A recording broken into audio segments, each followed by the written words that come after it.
Hello, and good Animorning. Good Animorning, everyone. Hey, yo. How y'all doing? We made it through another week. No. The world is still here. It's despite everything, we haven't imploded as a human race yet. Despite our best efforts to destroy ourselves. Yeah. How's everybody doing? I hope you all have a good weekend. If weekends indeed mean anything anymore in this climate of everyone staying in and self-isolating. I hope you all had a nice time. Got some relaxation in. Maybe played some games. Maybe said hello to a few people. Yeah. Maybe did some doodles. I did some doodles. Did you? Yeah. Oh yeah, you did as well, didn't you? Yeah. They were looking good. Thanks. Mike was doing some doodles from reference.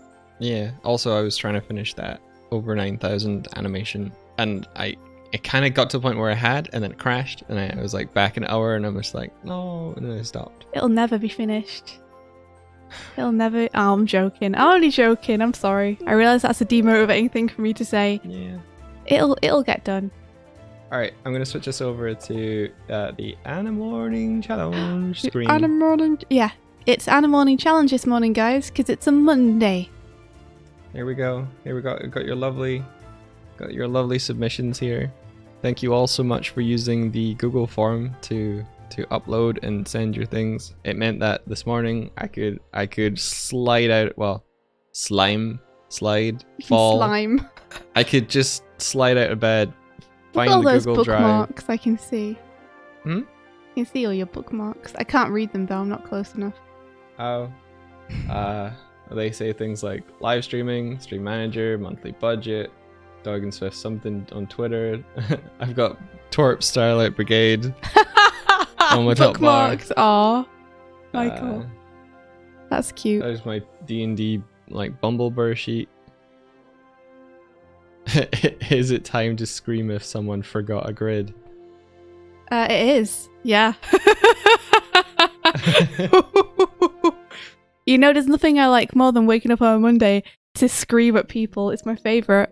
Who's this? Also, Mitzi Delima. Yeah. I do want to just call out what people have been doing this weekend. Do a little catch up just before we start. So Eve Art Studio did some animating. That's a good thing to be doing at the weekend. That sounds fun. Parifakama binge watched Avatar on book 2. Nice. Good use of your time. I appreciate it. That's an incredible series. I hope you're enjoying it. I'm assuming you are, if you're on book 2. It only gets better from here. Rabbit, you've been spending this weekend endlessly promoting the Reanimated. I gave that a retweet. I hope it's doing okay. It looks like it's had some interest, which is awesome. Mulgarak's production started to learn a new animation program. You're so productive! It's great. Sounds like you guys had a good weekend. Hey Patrick, good morning. We are looking at animation this morning, yeah. So it should be fun. Let's see. Yeah. Don't be angered. I want to watch some Avatar too. Yeah. Maybe that's the next thing to watch after we finished Rise of the TMNT. Yeah. Mike still has a couple of episodes to finish on Rise of the TMNT. That's true. And I'm just rewatching. You've watched them all several times now. I've watched most of them twice, but I don't know if I've watched all of them more than once. Fair enough. Yeah. So, Palbro, Rabbit is organising a Reanimated. That's right. Is there anything you want to? If you feel free to link your promotion for that in the chat if you want, Rabbit. Yeah, do feel free to promote that if you want to, Rabbit. Rabbit's doing a Reanimated of That Boy Needs Therapy. That boy needs therapy. I can't remember the name of it. Is it The Avalanche? Rabbit's just popped it in chat now. Oh yeah, Frontier Psychiatrist by The Avalanches. That's it. That's the one. So if any of you all are interested in contributing to that Reanimated. It sounds super fun. It's something that I would love to be up for if I had any time. If you had my lack any of time is entirely my own fault. Because I keep saying yes to things like that. So I'm gonna have to sit this one out, but I will be eagerly watching from the wings. Drooling, Yeah. scrabbling at the glass. Retweeting and That was supposed to be your hand on the glass, but it just sounded like you were. it sounded like me cawing. Alright, let's see then. Let's begin, guys. So first up is Mitsu Delima or Delima. Delima. I see. You know what I see? No grid. You know what I don't see? Yeah. Now, if you were watching this, Mitzi, we did say that we would disqualify people that didn't use grids. But also, we're not hard asses in real life, so we're gonna look at it anyway. But know this, that we said it as a thing. Let's have a look. We'll only watch every other frame of yours. Just watch 6 frames. Fair. Oh wait, let's recap what the challenge was this week. So the challenge this week was to animate a humanoid character doing a flip. Actually, it didn't have to be humanoid, but it was some kind of sentient character doing a flip. Any kind of flip people wanted. The limitation was that they would only have 12 drawings to spend on it. They could hold the drawings for as many exposures as they wanted, but 12 drawings only. And the fun is in seeing where people use their drawings and like potentially suggesting adjustments to the spacing if we can see them. Again, I will just cover my butt in saying that Mike and I, like everyone else, are still learning on an artistic journey, so there's going to be a limitation to how much we can critique because there's a limitation to our skill, but we will do our best to shout out things we think would be able to help where we can see them. Alright, let's have a look. Yeah. So, Mitzi Delima. In a flip! We got a backflip going on. So, let's see. I think a couple of things that I can see that I might have changed. Let's see. We'll go through it frame by frame. Let's have a look. So, let me count how many drawings as well. Is this definitely 12? 1, 2, 3, 4, 5, 6, 7, 8, 9, 10, 11, 12. Yeah, they are. What are you? No, it's fine. It's good. It's going to be a lot of counting on today's Animorning. I think it's been looped a couple times. Oh, yeah, I know. I understood it was looped. Yeah, I think the thing I would call out about this is I would be tempted to spend more drawings at the top part of this arc. Just like a bouncing ball. Generally, when someone does something like a jump or a flip, you'll have a bit of hang time in the air where the upwards thrust and momentum gets countered by gravity, and the two forces equal out before gravity wins out and starts to push the object back down again. Gotcha. So that's why objects tend to hang and slow in midair. If you think of a coin flip, is a really good example of that. Fast up, fast down, but there's a little bit of hang time just where the two forces equal out of thrust upwards and gravity downwards at the apex of its arc. Gotcha. And yeah, you can, if you spend a couple more drawings in the middle here, or just held for a few more exposures, you wouldn't necessarily even have to add drawings in. So which drawings would you... Oh, a couple more exposures, I see. I was going to say, which drawings would you sacrifice? Well, for one thing, I think that one thing that would help this is because we're jumping quite high here. Wah! The landing, I think, you could squash that more. Because the squash here between this frame and the next frame, there's not a whole lot of difference between the two drawings, and that means that the character feels quite light. Gotcha. Because you would think that the heavier they are, the more their knees would have to brace on the impact for landing. So just having this be a little bit more extreme. I'm gonna get my pen out. Oh, it's pen time! Pen time. She's talking in oh no, I forgot what it's called. Huh? I was trying to think of the way that Shakespeare wrote in certain cases. I think it was called iambic pentameter. I was like, oh, she's going to talk with pentameter. Pentameter. Pentameter. Pentameter. It's a bad joke because I mean, had to like unearth that piece of. I wouldn't have got it because I didn't know that, but that's pretty cool. You could also delay this leg. Like, one of the things about having limited drawings as well is getting as much information into them as you can. So when you have things like a leg being delayed, like this one is here, like, nice leg delay. That's a mighty fine leg delay you got there. Yeah. Delay. You want to follow that action through a little bit, pay lip service to it, as it were, so it doesn't immediately disappear. And then this pop up here feels like there's more behind it now because there's more distance for it to travel. So we feel the body taking the weight more. I'd also say that the center of balance here, if you think about the weight being on this foot, or at least between the 2 feet, then you kind of want the body mass to settle above that.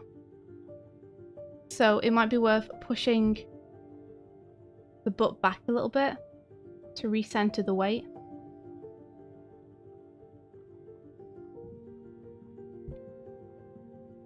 So it would potentially be more like this. Just to make it feel a little bit more believable that they are balancing after that. Optionally, you could move one of the legs forward if you still wanted to have such a like lean forward in the ending. It's pretty. Yeah. Think about weight center point.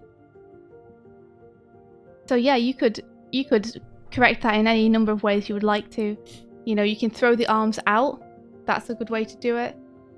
You could move the pelvis back. You could move a foot forward so that that center line moves. Oh no, I've done something. There we are. There's a shortcut that limits the play range, but I'm not 100% sure what it is, and sometimes I hit it by accident. So yeah, just watch that center point there. And again, for this, I'd say for the anticipation, the same thing is you want that pelvis to go down a little bit more than it's currently going down between these 2 frames. Because they're so subtle, you know, in difference. Mm-hmm. But you really want to get the feeling that they are winding up. And I would say the weight center, again, is something to look at. So if the pelvis is here, this is going to be where the kind of bulk of the weight of the character is generally going to be sitting.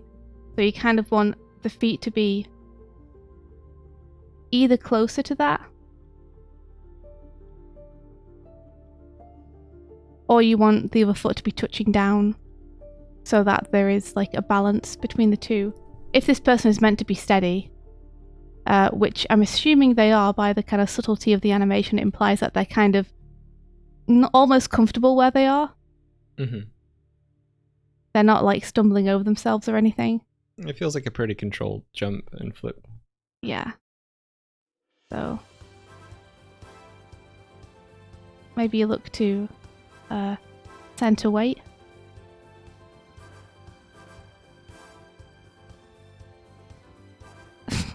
Can't spell weight. It has a H in it, guys. Center weight and increase anticipation is what I would suggest. And that's purely because of how high they go. You know, it's a big flip.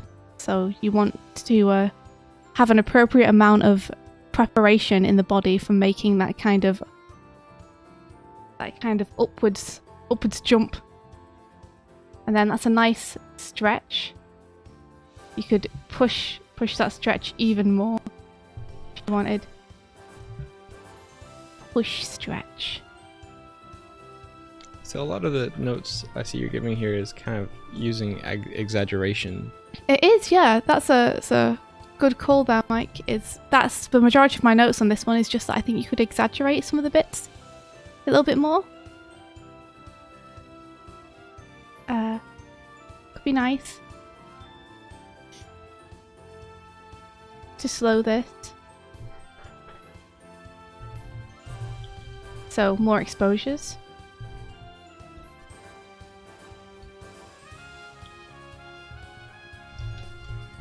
Or spend more drawings here.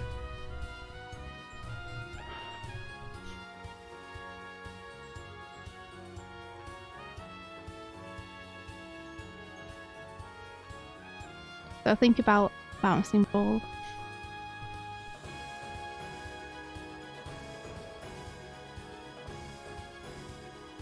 That very consistent ball that I drew.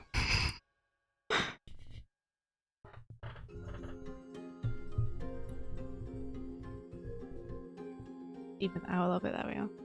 Think about...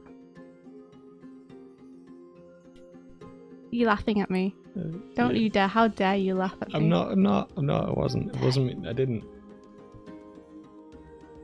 You didn't. I heard you. Okay. Yeah. That's all my notes on this one. Like, nice job. Grid. And yeah, okay, let me put a big... And grid. Oh. Can I request that you put a little, like, angry Swifty bird face yelling it?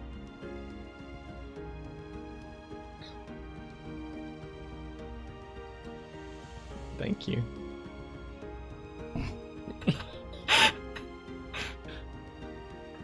And so for the grid, probably like something like this. Do. I'm sorry for the wonkiness of my grid. It's hard to draw straight lines freehand in this program. Eve says, time to get angered. Oh. Grid, the revenge. Ooh, Mulgarax Production says, a good tip would be that when you anticipate the jump, the straight line between the pelvis and the grounded foot is going to be the trajectory of the jump. Nice. That's a good tip there. As good tip. Yeah, do feel free to call out anything that you guys see in chat as well that you think could be improved, because it just means that when people hopefully watch the VOD back, they will be able to get even more information in chat. I'm going to copy in terms of their feedback and paste that into the box here. You might not be able to see it on the stream all that well, but I've pasted Mulgarax Productions thing into the site there. Hey Teep, good morning. Oh Emla, we miss you too. I hope that you're doing well. Next challenge, animate a grid. Nothing but grids. All our characters are grids now. Great job, Mitzi. Thank you very much for doing the challenge. Yeah. Sorry, Mike, I interrupted you. No, I was just going to say thank you for doing the challenge, but then you said it for me. Oh, this is a grid. Yeah. Johnny Strut. Time to strut your stuff. Yeah, I'm going to say that every week. What of it? You shouldn't have such a cool name if you don't want me to say that joke every single week. So, nice. I like the way this is set up. We have like a distant vanishing point here. Horizon line. And then we have like a different foreground plane completely that the character's traveling on. So, I don't know. I haven't seen this one yet. But immediately my thought is... that'd be very nice to have these horizontal lines here. Or I guess they're vertical in terms of the screen orientation, but they're horizontal on the floor plane.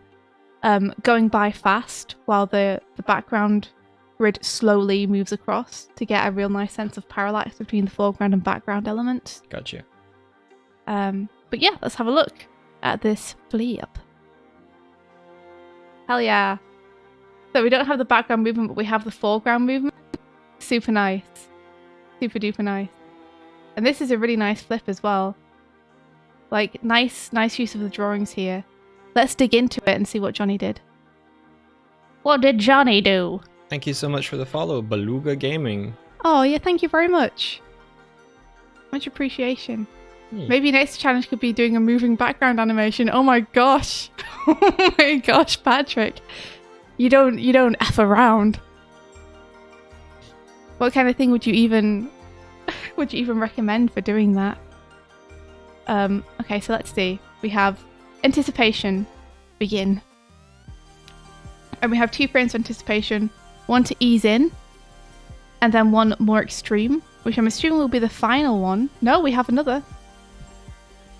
So this is a nice ease here into anticipation. In the top left corner, it looks like Johnny's marked which drawing it is as well. So you can see that if that's drawing 12, then they got to the end of the animation and they were like, this needs more frames in the anticipation. Yeah. Yeah, potentially, yes. That's a good point.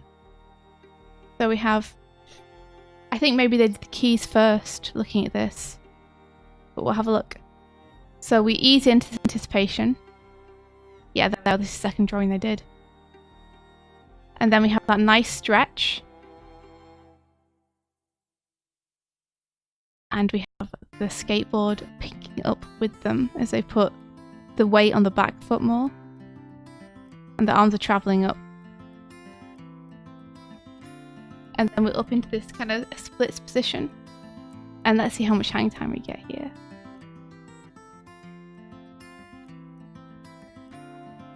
Ha, that's nice. I really like that. So we have the leg slamming down first and pushing the skateboard to the ground, and then I'm assuming we're going to get the body. Yeah, the body follows through there. That's really nice.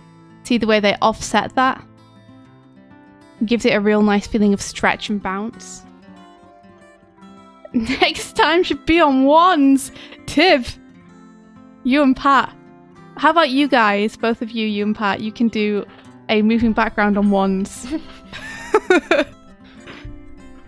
And then we have a settle back up into the first position again.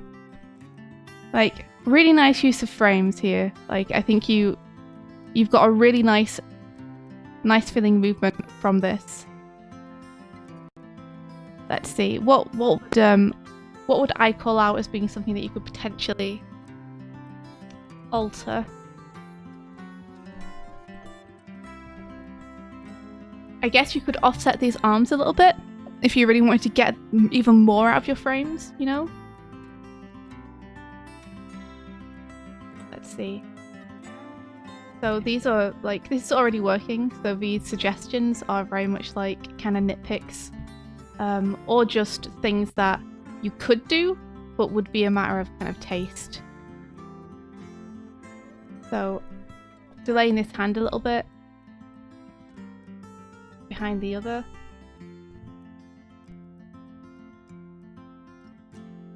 And then bringing it out a bit later would be one thing, where it would just untwin those arms from one another a little bit. I think the other thing I saw that I think you could potentially do, like nice untwinning here. Let's see. I don't know if there's a word for nice for like untwinning, but nice offset, I guess. Asymmetry? Yeah. That's offset also works, I think.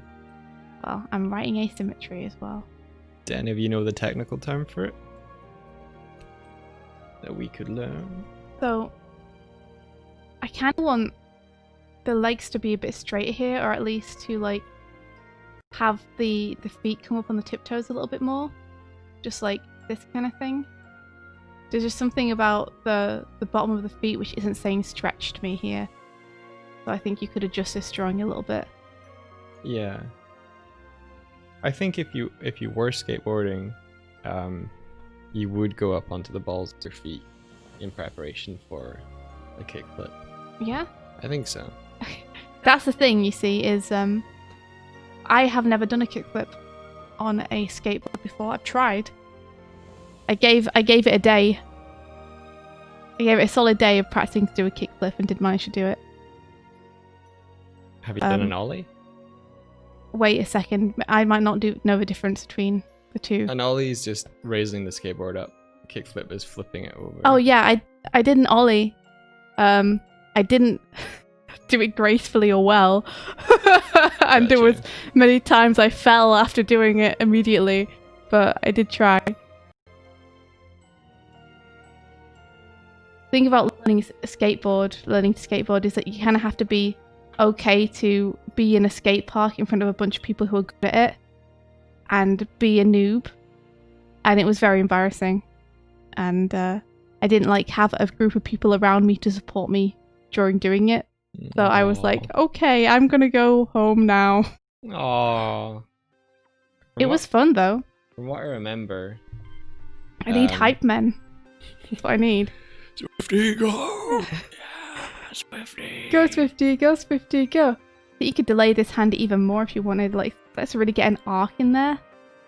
Animated Johnny says, I too have never done a kickflip, but for this animation I know the theory now. Nice. So maybe one day. You've got the knowledge. Now you just need to learn with your body. Yeah. So I think you kick down with the back foot, so that you pop the front of the board up, and then for a kickflip, you have to like slide the front foot off and kick down on one of the edges.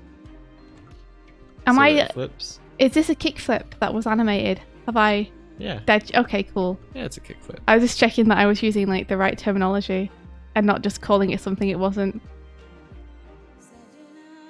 I think there's another name for the move if you flip it the other way, but this way is a kickflip. Oh, it might just be like a something kickflip. A something kickflip. Yeah, I can't remember the actual term. A technical name for it. But that would be where you would kick your foot rather than kicking it from if you got your left foot forward, left to the left, be left to the right. Which is a something kickflip. I can't remember. It's been too long. Were you a skateboarder, Mike? No, I played Tony Hawk. I see. I heard they're remaking that. Yeah. Yeah. And they're keeping the same soundtrack, which of course is the thing that everyone remembers most about it. It's a good soundtrack. I'm trying to figure out if this is a good note or not that I'm giving right now. It might not be. Like, I definitely feel like the body, you could tweak that a little bit on this frame. I'm not sure I'm making the legs any better, so I might stop sketching on those just because I'm not sure I'm improving it. I don't want to give you bad feedback. But yeah, my general, let's see. Yeah, because the crotch is coming forward here, so I don't think I'm doing it justice. I think that's much better what you had before. Yeah, so these are all very small drawing notes just about like delaying the hand a little bit. You could give it a little bit of a smear if you wanted. I like the hand coming up here. I think you could ease that hand out a little bit more if you wanted. Might be nice. Up at the top here, you know, just give it a...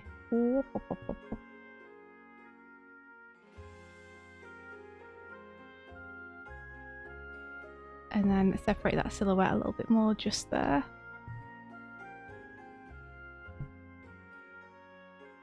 Lovely though, like really nice drawings going on here. And then here, that's a nice pose, so I'm like kind of torn. But you could like delay the back of the hand a little bit so that the upper arm comes out first.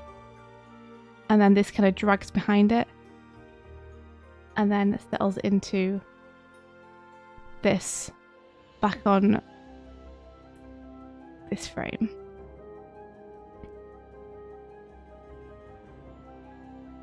Trying to figure out if I think that works or not.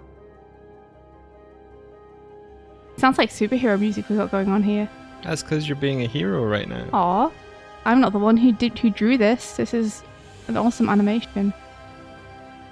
Yeah, so I think those are the notes that I would give. They're all very small drawing notes because I really like your placement of frames. In general, the note is just like to look for more places you can offset the motion. Just push it in very small ways. It's interesting when you're playing it. The drawings seem off time with what you put down for me. Oh, really? Yeah. That's... Or it might just be a weird playback thing though. Oh, I can see it on the stream. It does Yeah. look off time.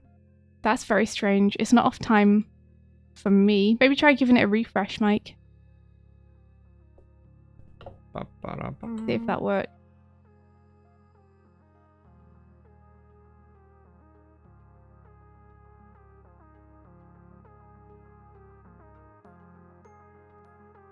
It's hard because there's a delay on the stream, so I'm watching the stream while I'm pinging around the timeline. Okay. A kickflip is when you kick the bucket landing poorly from a flip. He kicked it. It was his final flip. Let me have a look now and see if this is playing right. I've hit enable playback now, so if you're playing it, it's not playing over here. Okay. There we Let go. me do it again. Oh, Animated Johnny, you're in chat. Awesome. Yeah, I don't think it's coming up in the playback. Oh man, I'm sorry. I mean, hopefully you guys saw the notes on the right frames when I was drawing them, and you can go into this Sketchfab file and see them for yourself if you're interested. Let me play it and see if it works. Okay. Yeah, no. Unless... Oh, okay. What? Yeah, it's not even working over here. That's very strange. I hope the notes have come through okay, because it works okay on mine. Does it work when I just scrub it? Have you got hold frames on or something? I have hold frames new sketch. Okay.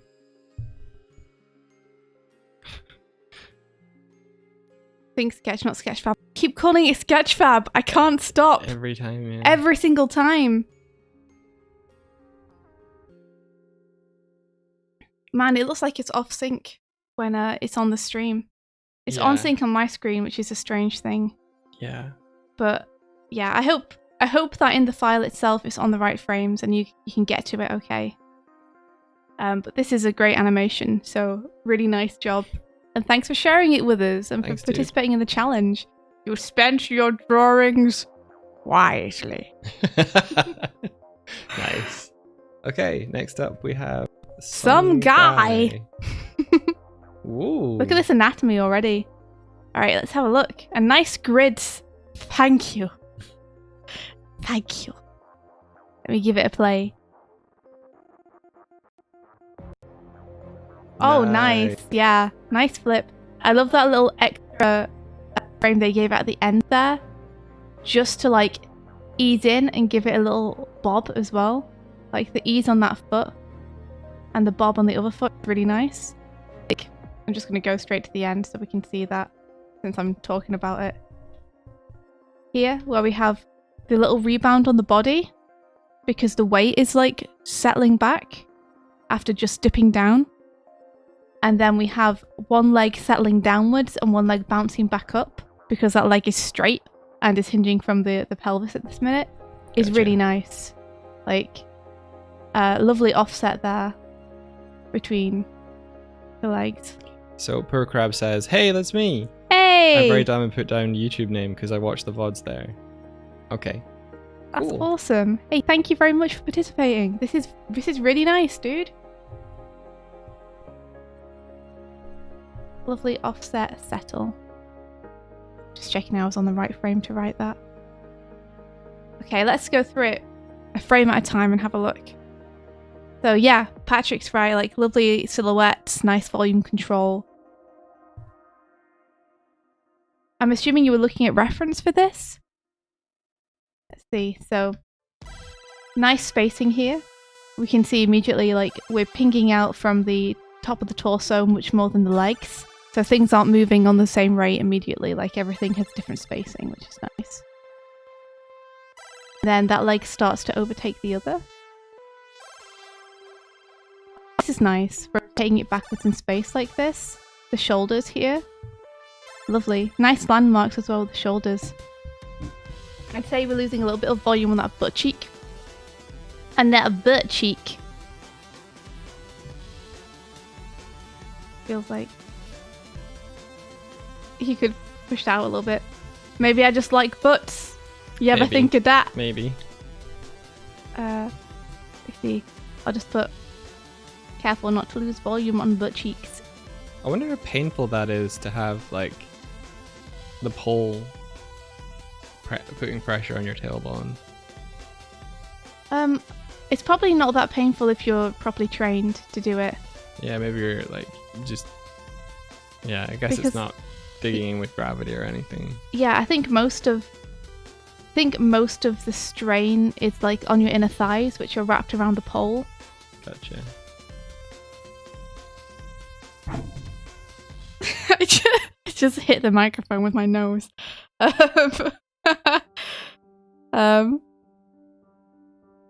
Doctor says, I'm so jealous of your bone control. Hey, Doctor, don't worry, you can get here too. Just keep practicing. But yeah, this is like really lovely. I really, really like this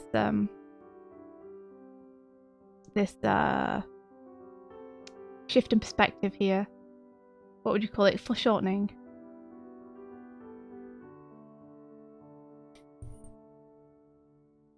Trying to keep the volume of the butt will haunt me the rest of my life. Hell yeah.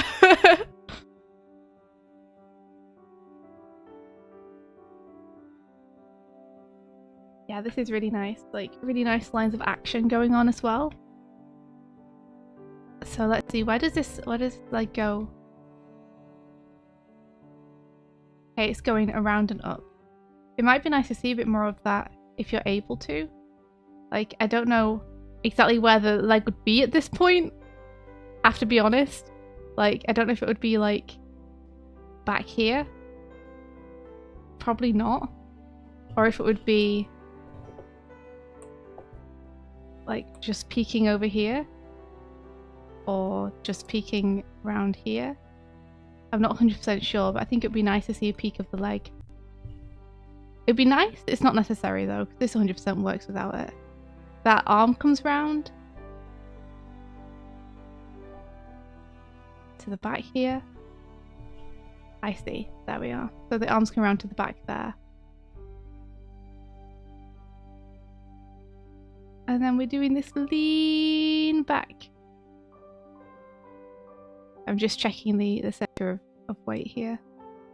Really nice. Like, maybe the thigh would be a little bit further in like that. That's a very small nitpick. I'm gonna start adding stream markers. I've just realized that every time we start a new, every time we start a new critique, I should add a stream marker. So I'm gonna do that. Yeah. So the arms seem to be coming down here because otherwise we would have it there. Let's see. Yeah, so it looks like it's maybe sliding So down. I don't know if you'd want to maybe slide it down starting a little bit earlier, since it seems like it's going up here. And then it's come down here. So I don't know if you might want to like bring it down more like that. I'm not sure.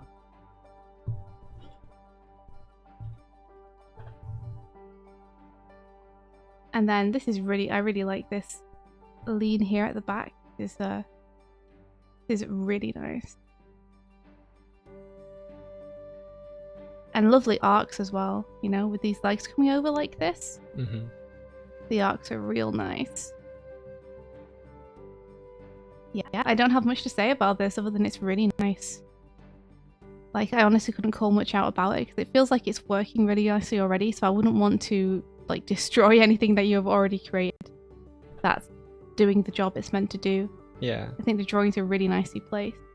There's a real feeling of solidity and elegance that's coming through. Even with this shorthand and rough line. Yeah. Like, you could make the leg a little bigger here as it's coming more towards us. Sorry, I meant the foot. That's a teeny tiny nitpick though, you know? The leg overshoot is so nice. Yeah, I agree, H-Robun. One thing I was thinking of adding to the submission form is a question of, this would be an optional question, but it would be, what do you feel that you learned by doing this challenge? If you could sum. Oh, that's nice. Yeah, I was gonna ask people, like, for those of you in the chat who took part in the challenge this week, how did you feel about having to use grids? Did you find that helped? And also, as well as the grid specifically, like, how was it having to work with a limited number of drawings? I think you could keep the head delayed, maybe? Here? Just to get a little bit more oomph, a little bit more bang for your buck. Oh, thanks for the heads up, Hazmat.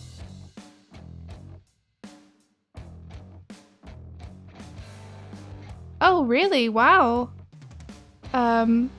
Is that on YouTube or in Twitch? That's in Twitch. Oh, wow. Interesting. So no longer just muting there now. Wow, interesting. Okay. Well, thank you for letting us know about that.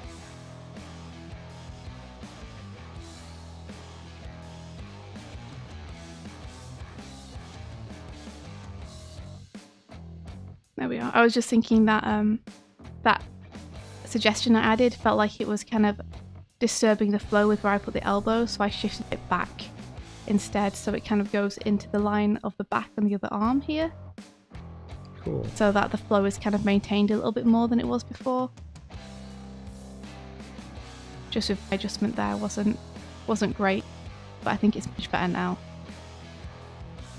I hope those tiny tweaks help on this already stellar animation. Lovely work. And it's nice to see you interpret the flip in this way too.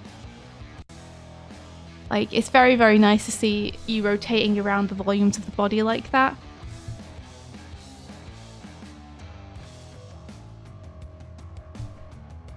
Let's see. When you make movements in 3D, space grids help you a lot. Says Eve's Art Studio. That's cool. And Drev, you learn to budget your frames more effectively. That's good. Crab says, this challenge really helped me understand hips more, and I never wanted 4 frames more. Oh.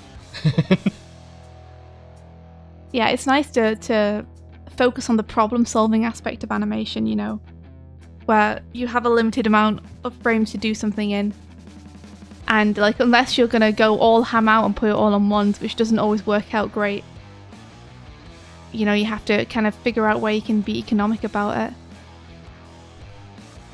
You can't even do stuff with licensed lyrics on stream. That's so interesting. I wonder what changed. I wonder, in countries like Japan, where sometimes they're paid per drawing, I wonder if that incentivizes the animators to put stuff on ones all the time. Oh, maybe. Like, I have this 3-second sequence, and I'm damn well going to get the maximum number of drawings out of it I can. I think the problem is that a lot of the time the amount that you get paid for a frame doesn't really make the time spent drawing it worth it. So let's have a look at Michael Sardi's. Okay, I'll read through this later. Okay, well, you're looking at the rules or something. Yeah, I was like, well, what about Twitch Sings? And it's like, here's an example of type of music content you may not use in a Twitch stream or VOD. Singing or performing to a karaoke recording other than an in-game karaoke performance that is licensed for you to share on Twitch, such as a Twitch Sings performance. Okay, gotcha. So you can only do karaoke through Twitch Sings now on Twitch. So stupid. Okay, I'm going to hit play on this. We'll look at the rules after the stream. Yeah. Ooh, look at this. Super nice and dynamic. Heck yeah, Michael. I like that we have a moving camera with this too. You see how the moving camera with the floor plane really adds a lot of dynamism to it as well? Hey Alan Alice, good morning. This little dude go! Go, dude, go! Okay, let's have a look at what frames we have here.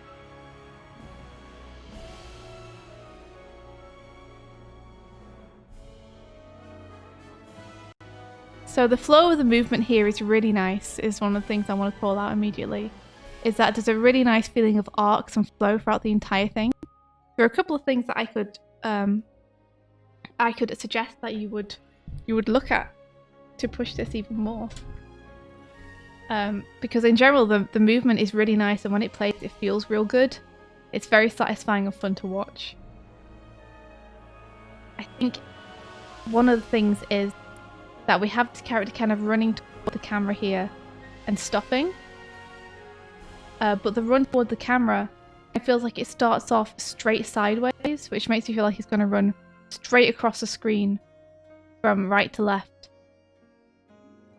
And then here we have this 3/4 pose, but it doesn't really feel connected to the foot placement of the previous pose. Like, if he was pushing off on that foot, then it feels like he would be further across the screen than he currently is. If that makes sense. I think that foot that's down is going backwards, and he's like pushed the one that's back way forward. Yeah, but I'm talking about the character placement in the scene. Gotcha. Like, if I was gonna come forward from this this drawing here, I'd probably have back foot placement maybe here. Gotcha. This kind of thing. Whereas it feels like he's too far back. Yeah. Like, when his foot's coming up, when his foot's coming back here, his back foot is back here compared to it being here in the previous frame. Gotcha. I If see what I you're saying. call this out. Which feels like if he was going to be doing that, he would be more like here in the previous frame. If that makes sense, looking at the foot placement. Feels like his foot would be more like this in the previous frame. So there's like a little bit of a disconnect with the drawings at the beginning. Let me just delete these notes so I can do them properly.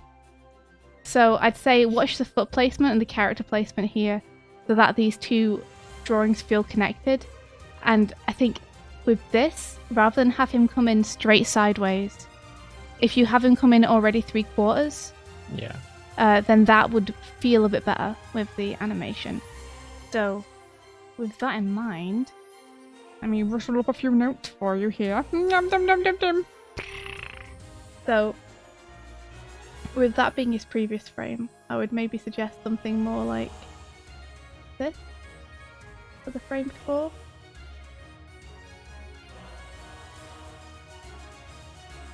So just look to make it more 3/4. So I'm going to write, based on this frame. Let me write it in the comment thing. Okay. It'd be quicker. I will dictate to you. Michael, take this down. Yep. Based on previous frame, I'd expect...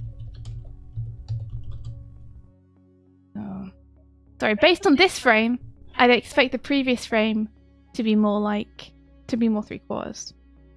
Based on this frame. This frame, I'd expect the previous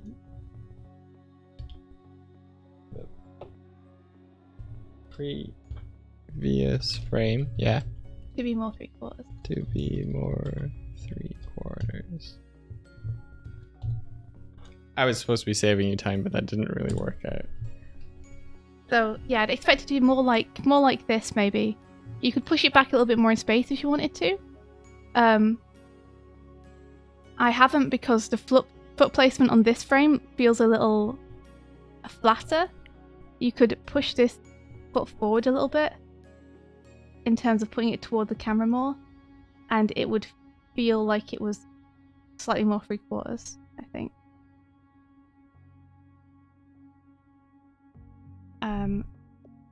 Let's see, and then the next frame feels like it should be slightly further forward based on the back foot placement. So based on that foot there, I would probably put it here instead. And then that would just move everything, that little bit further forward.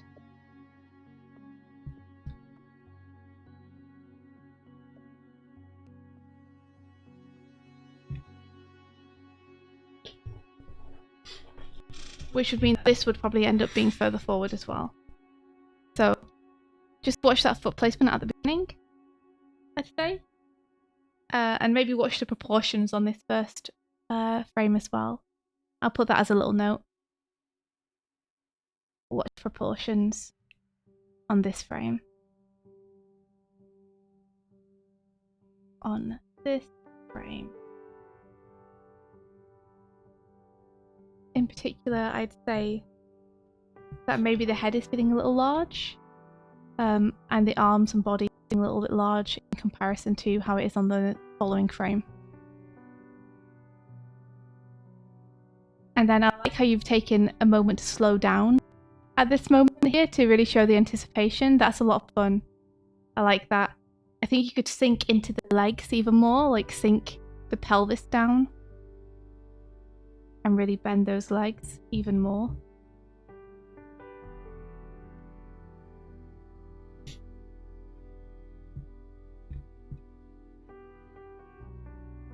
Maybe sink down pelvis even more. I don't want to mess too much with your spacing, which is really, really nice. But I think just that little bit of extra squash will help what follows feel even better. And then, I mean, I'm a sucker for this, but effects help so much sometimes. So like, I'd say it'd be really cool to have some smoke kicked up by him dragging his foot across the floor here. I think that'd be awesome. And maybe just think about pushing that foot a little bit further forward if you can, like this. Oh, hold on a second. Is this meant to be dragging across the floor? Or is this coming up in the air?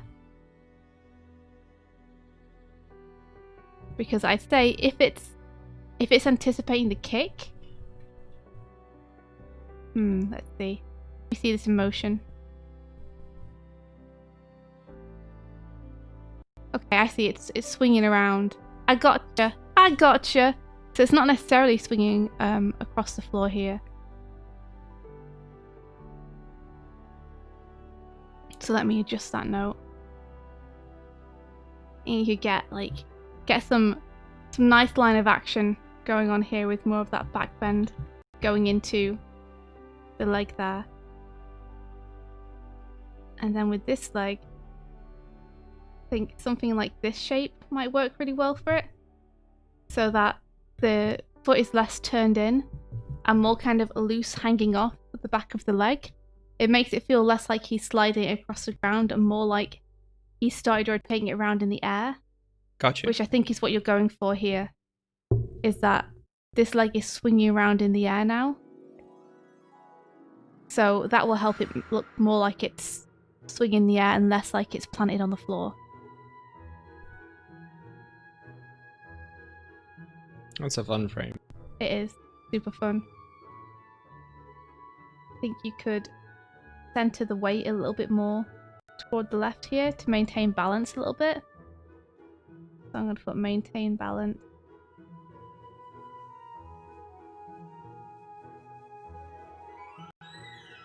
The left. You okay, Mike? Yeah, I'm just looking at the placement of the topmost arm. Yeah. Like that looks like a foreshortened fist coming towards us, and I'm like trying to make that pose with my arm, and I do not have the mobility to do that. See, let me just move this frame back to the right position. There we go. And then yeah, I get a really nice strong line of action going on there. And then like this is a lovely smear frame. Buffy's over in the kitchen. Yeah, the fist has a really nice arc though. I think it works for this. The arcs on the fist are lovely, you know?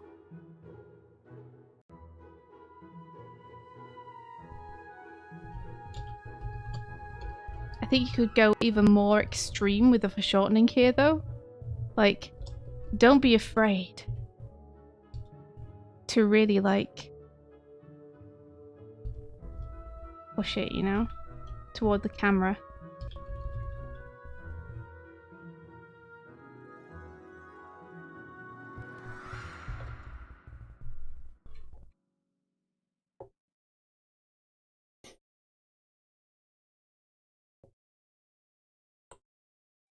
And really get that foreshortening going on. Poor Crab says, I think it might be good if the right arm dragged a little bit behind the motion of the leg as it kicks, mirroring the motion a little right now. Right arm. I'm just looking for which one the right one is. That was the right one. The one I that's the left that you drew. drove it. Okay, yeah, I see what you're saying. I think you're right. That would be nice. So you could bring it up a little bit more here. Have that fist drag a little bit in the air.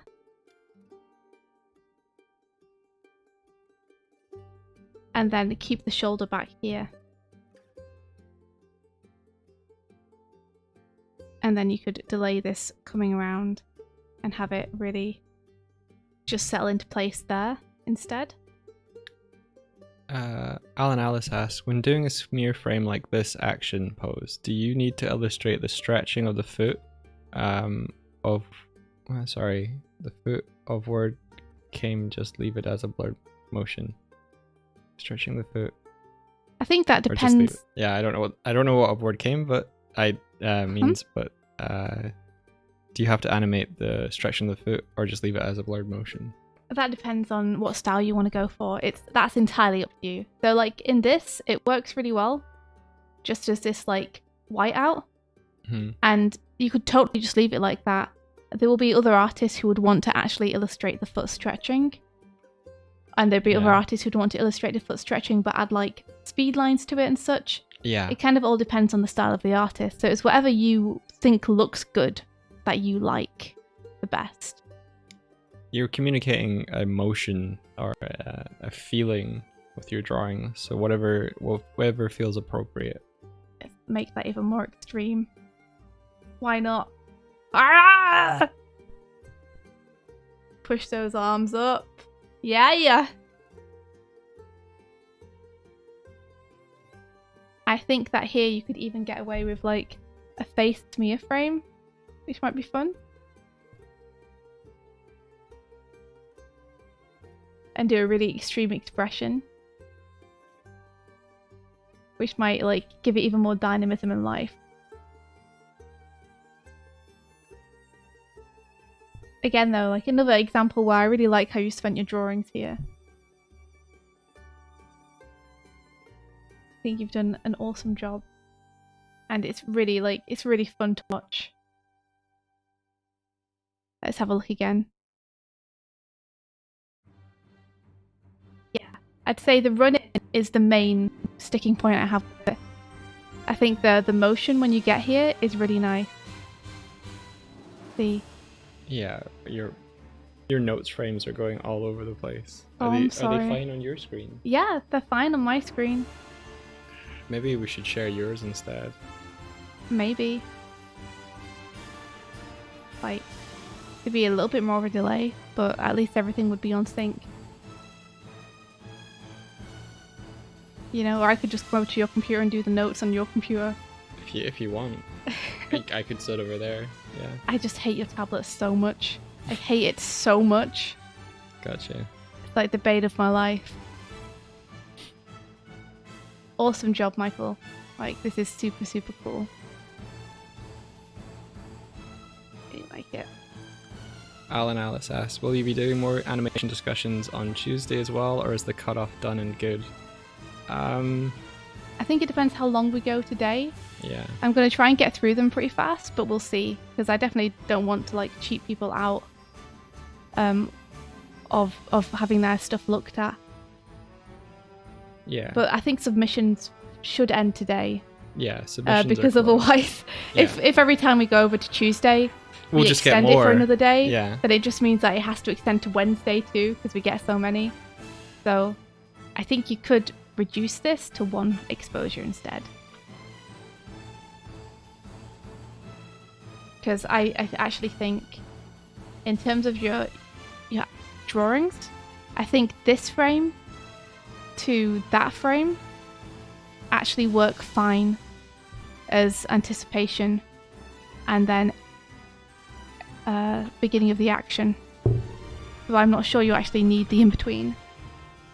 So maybe try it on a 1, and if you think it's better or you don't actually even need it, you could then use your drawing elsewhere. Maybe we could put up a timer for each submission. Oh my gosh, I'd be so bad at keeping to that. Can you imagine? I mean, maybe it's something we should do just because of the amount of time it takes to go through them, but still. I feel bad limiting people's time.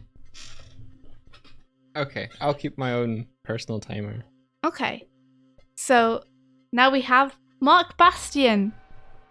Let's have a look. Oh, and it's Maname Mina as well. Awesome. Oh, look at this. It's so smooth. That's so cool. Wow, nice job with your 12 frames. Holy guacamole. This is probably the smoothest one that I've seen. Which is very impressive when you have limited drawings. Like, I know that saying something is smooth is kind of like, it's become a catch-all description of good animation.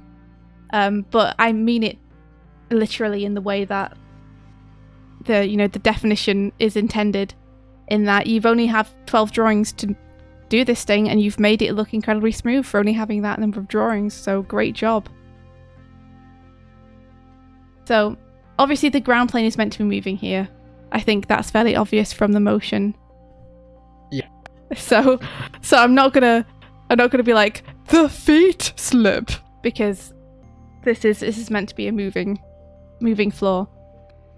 Which we can tell from the motion. But yeah, nice grid as well. Really nice choice to have it happen in perspective. Mm-hmm. Yeah. Rather than flat.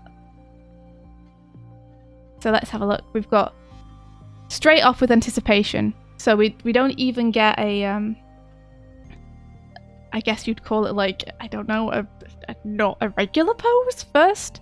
I mean, I suppose it depends how the animation ends since it loops, but we start off with this anticipation. Strong anticipation frame, really nice shapes, very clear silhouette. And then this great stretch. I feel like we're maintaining volume, which is super nice. We do have some twinning happening on the arms. Maname Mina says, credit for the grid goes to Mulgarax Productions, basically ripped it out of their submission. Thanks, Mulgarax Productions. That's super cool. Thank you for allowing people to use the grid. And then we have, again, it feels like we're maintaining nice volume here, but this time the volumes are kind of shrinking into the background because we can see that we're going away from the camera. Lots of twinning happening is the only thing on the arms. So I'm going to put a little note. Watch that twinning. You watch that twinning. Robot Noodles, so Animorning Challenge is a weekly animation challenge that we put out there on our streams and on Twitter. And every Monday we'll take the submissions that people have done. The theme this time was to animate a character flipping, whatever kind of flip that you would want to do, back flip, front flip, side flip, whatever.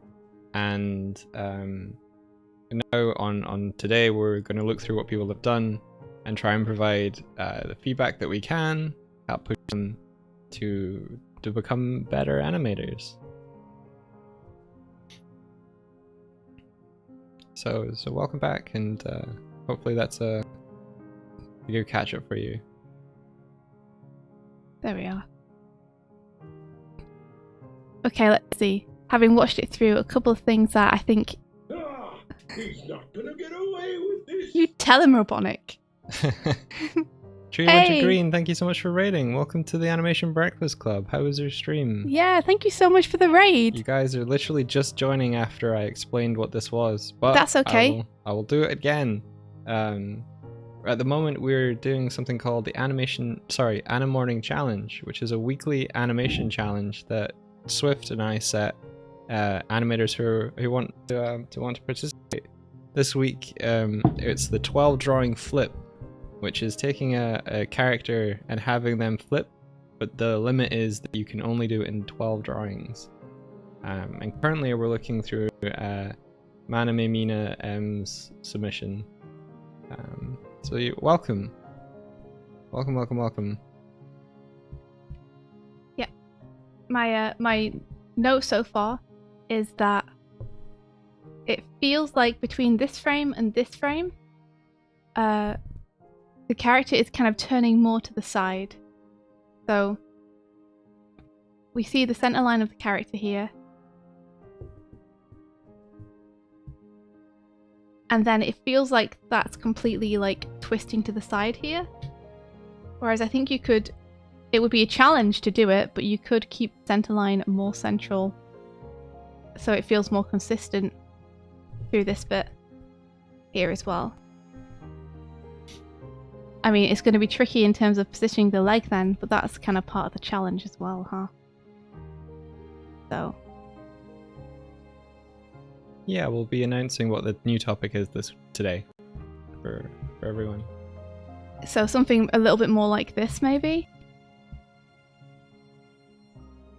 And then I love this. I love the little tuck and roll that you do. That's really fun. Like, cool. It's a nice way to get from that stretch, that elongated stretch, into like a really contrasting shape. What's interesting about the way that this is done, I think maybe you were saying that you took this from Mograx as well, is that you can make the anticipation for the jump, the flip, part of the landing at the end. Is a really, really creative way to get the most out of your frames. Yeah, lovely. Like, one thing I would say is here at the top, lovely hang time, really nice. I think with this drawing, you could keep it a little bit further up, screen-wise.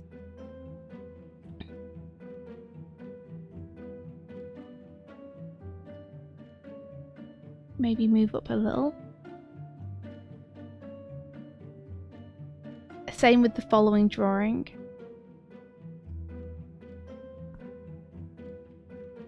Same here.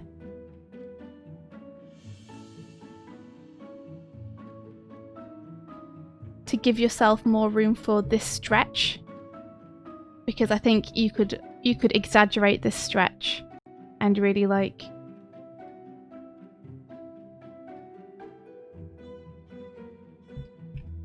get that feeling of like whoosh, Robot Noodles, if you're interested, I think this is the command. These are the previous streams that we've done. You can see like the variety of please work. Oh, hey Robot Noodles, how are you doing? What is the command, Batissimo? Let me get more stretch here.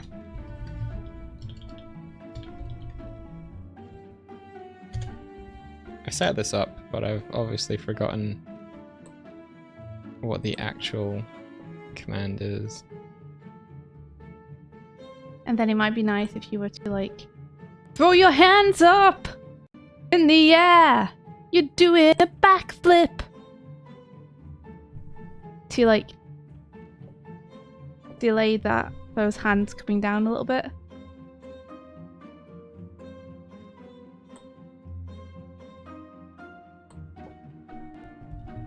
Might be fun.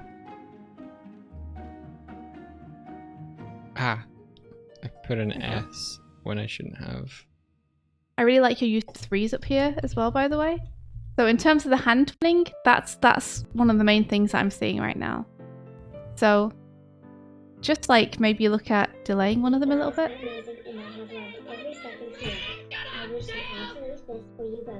Aww. You have given us your best invariably.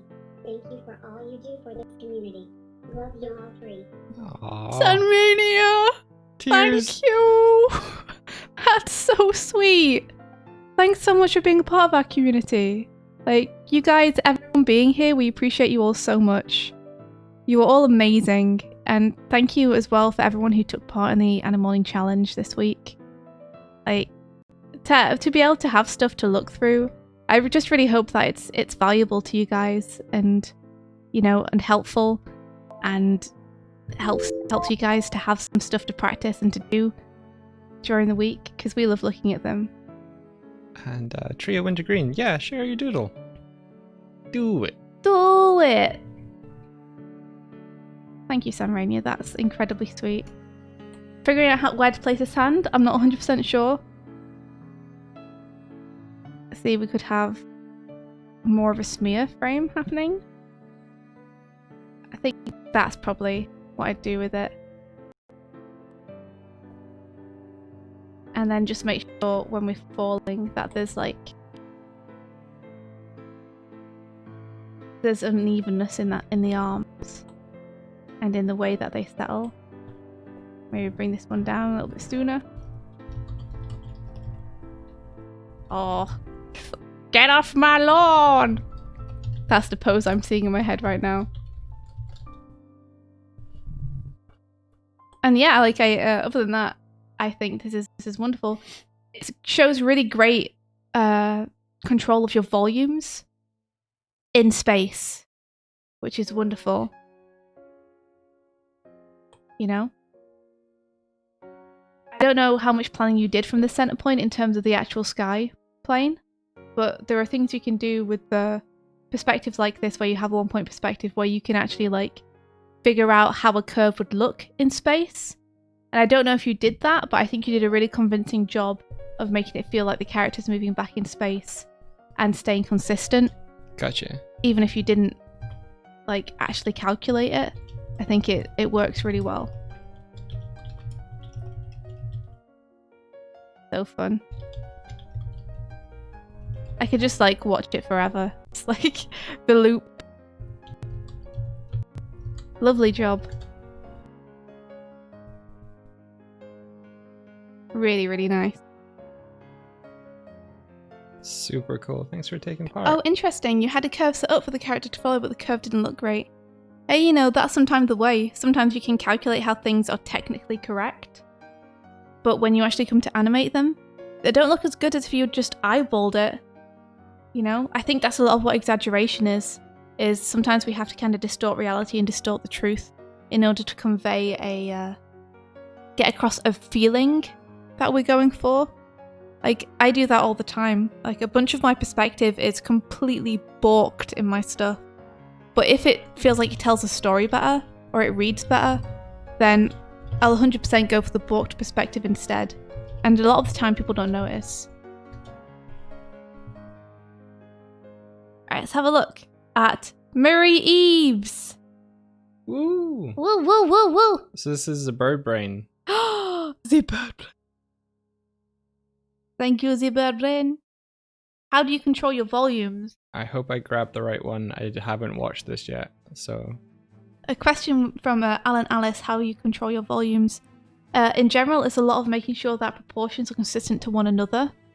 So making sure that between two frames, the head size in relation to the body makes sense. And obviously those will change if you have foreshortening happening. But just being aware of the relation of the body parts in relation to one another. Yeah, a lot of it is... in space. It's solid drawing. And what was meant by that is being able to describe a 3D form in space. Yeah. And a lot of that is thinking in basic shapes first.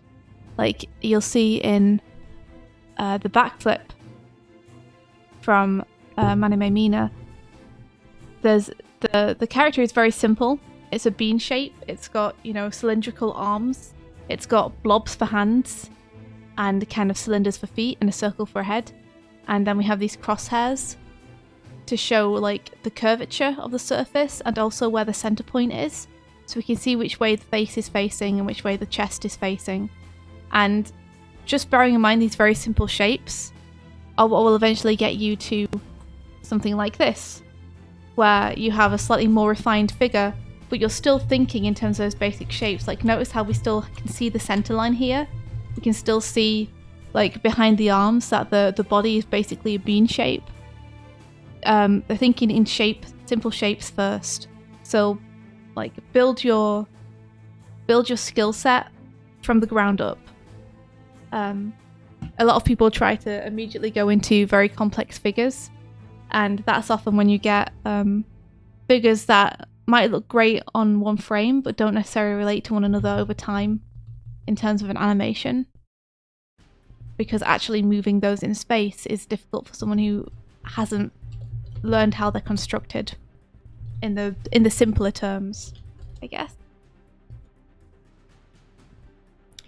Manny Mina is asking, do you guys get our names from our Google accounts, if I may ask? Don't mind people knowing my name, but I didn't realize it would show up.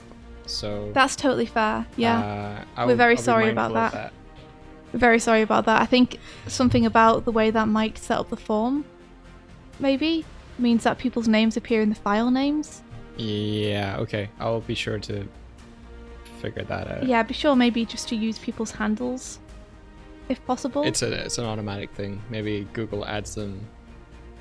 How does when Google they submit know? it. Because Google knows your name if you've given Google your name. Oh, okay, I see. Yeah. Yeah, we should use Twitter handles though, or Twitch handles. I will do that. Yeah. Thank you for Crap. calling that out, by the way. Like, it's good to know that. Because a lot of the time we're not actually sure what people's real names are. Because even names that sound like they're not handles could just be what people call themselves on Twitter. Yeah. Like, we have a good friend, Renee Violet, who Renee Violet isn't actually the name of the person, but is what she goes by professionally. Yeah. So what I'll do then is, to stop this currently happening, I will remove the top and sidebar. Mm-hmm. And Doctor says, like using relation with the help of the pen, size relation with the help of the pen. Yeah. Poor crabs. That's a good thing to call out. To use your to use like a measuring stick almost, and your pen's a good one to use. So basically, you can hold up your pen against something that you're looking at. Just hold your arm out in front of yourself with your pen straight up, and use it to measure, like with your fingers, how big something is comparatively to something else. Like if I'm doing it to Mike now, I can see that Mike's head is about twice his forearm from where I'm sitting. Gotcha. Sorry, his forearm is twice his head, is what I meant to say. That would be amazing. He would have to be very foreshortened for that. But also, remember that you can exaggerate things a lot in animation. And when I'm thinking about cartoons that greatly exaggerate foreshortening, Rise of the TMNT is right up there. And it's a really good one to look at for perspective. Because look at how much they push the perspective in that show. Mm-hmm. Like, they really push it. They can push and break it as well. Yeah. But it looks great.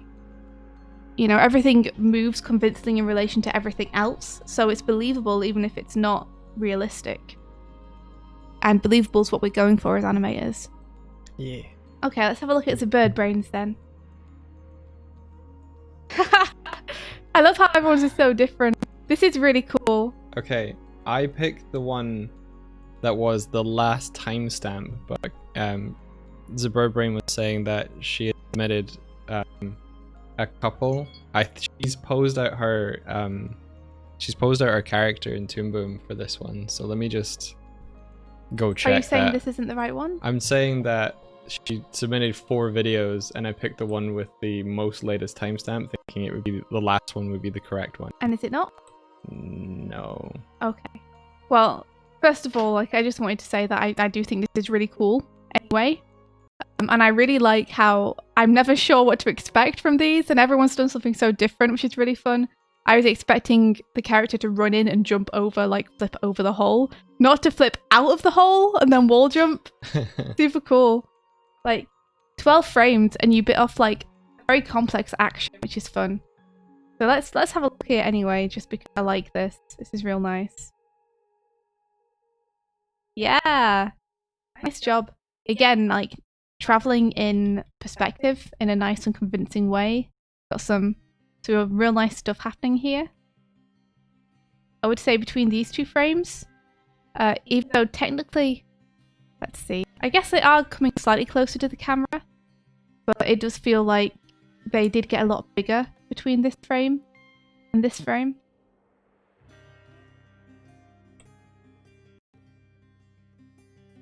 And then I love this twist that you have going on. Everything here feels really nice in terms of the size in relation to the camera. The head maybe could do a little bit bigger on this frame. It looks like you may actually have copy and pasted the head between the 2 frames but not really enlarged it, which I think is part of the thing that I'm feeling. Hey, I see that sneaky frame you got on there. That's not in your quota. With that little bit of hair poking off to help smooth out the exit. I see you. Wait. What? What? What? Ah, What? shush. Okay, Mike. Sure. Apologies for that. Yeah, the detail that the bird brain got in is really nice. It's very rough, so sometimes it's slightly hard to tell what the position is, but I think I can pretty much work it out. The reason that happened is I'm trying to check. Well, let me move on to another Files. one while you check whether it's the latest one. Yeah, I've got the Toon Boom one. Okay. Is it ready to look at, or are you uploading it now, or Yeah, I'm uploading it now. should I just wait? Give me 2 seconds. It should Okay. upload pretty fast. I will just wait. Just hang out with chat. 9,000. See your frames and in your quota. It's over 9,000! Mike was doing that 9,000 subscriber animation for our YouTube channel over the weekend, and I think he just left it up by accident. No, it's because I used VLC Player to watch the latest of the Bird Brains things, and it jumped into the playlist on the next thing that I had been watching with it. I'm getting flustered. Okay, there should, if you refresh, there should be another one in Okay. there. Let me give it a refresh. And it'll be at the bottom, right? I think it might jump in next to, I don't know where it's gone. I can see one here. Yeah. Puppet. Okay, interesting. This is actually a nice glimpse into the Bird Brain's workflow as well. Because we can see here that the Bird Brain has done a 2D sketch of the character first, and then she has taken her Toon Boom 2D rig and posed it using her sketches as a basis. I realized I could have just read that one says draw and one says puppet. But I think that's very cool, because a lot of people I feel like would go in with puppet first, just immediately. But I think this adds a bit more nuance to it. So let's have a look. So, nice sneaky frame here, where I think it's not the same position, but it's pretty much just a transformed, stretched version of this drawing. So, like, nice job in saving time, because it's going to be on screen for such a short amount of time, 2 frames, that you're really not going to notice.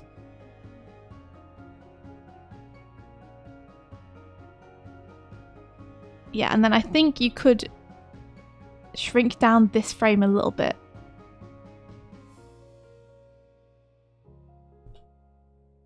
It just feels a little bit big in relation to the last one, I think, where it'd be nicer as more of an in-between between the previous frame and the next frame. It's an eye. Just believe me.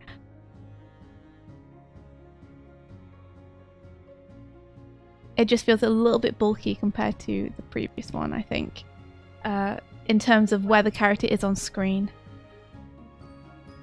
And then, nice, we have the character landing on the wall. And the landing primarily with this foot here. I do think it'd be nice to have this foot, like, also be planted like this. And then we lift off here. Shadows would really help here. And I know that shadows are kind of a luxury, but I think they would just help to communicate where exactly the character is on the wall. Mm-hmm. Then let's have a look at what these hands are doing. Okay, I'm trying to figure out a nice arc to have them on here that we could have. So I think the hand is on the wall here. I think that's what I'm getting. In which case, I think like it might be nice to have the pose slightly more like this.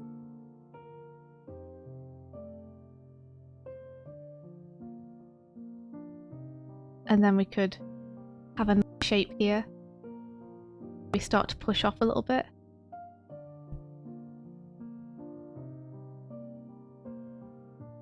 And then go into that nice shape there. That's a lovely pose, by the way, this. Super nice. And then I'd be tempted to bring that up like that. And then I'm checking out the other arm now. I'm just looking at like what that's doing. What's that one doing? I thought for a second there that you were like continuing forward, but you were actually flipping back because it looked like they were just about to jump back into the hole. Whoop, whoop. Like, I think you could do like a nice little bit of overlap here with the hand. Like, really give it like a bit of an arc going in there. Maybe? There's something I feel like. There's something that I feel like might be odd going on that I need to check. What do you mean? With the like arms going from like right to left. Like if you continue on a couple of frames. You always seem so like, oh, what are you saying whenever I try and like.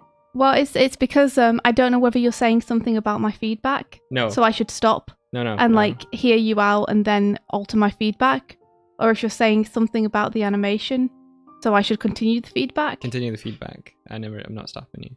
Which is why I always like, I'm waiting for you to give me more information about what specifically you're seeing. Gotcha. Other than just, I've seen something. Okay. Maybe give this arm more of an arc.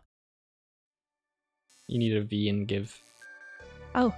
I think we're gonna have to like figure out a better way than sync sketch, because there's a couple of things that are happening every week with it that. Well, maybe we should just make sure that, like, maybe from now on we should share my screen instead. Sure. If my screen is the one that I'm using to give feedback on. Yeah. Okay. So these, I really like these poses. Super nice. Hell yeah. This foot. I think you could bring this foot even further back here to really like anticipate for the landing. 'Cause that's such a nice, I really love this. This frame is like, this frame is gorgeous. Look at that cute character. Ah, yeah. I just really like the movement implied in this frame. I think it's lovely. Let me grab that feedback and move it back to the correct frame. There we go.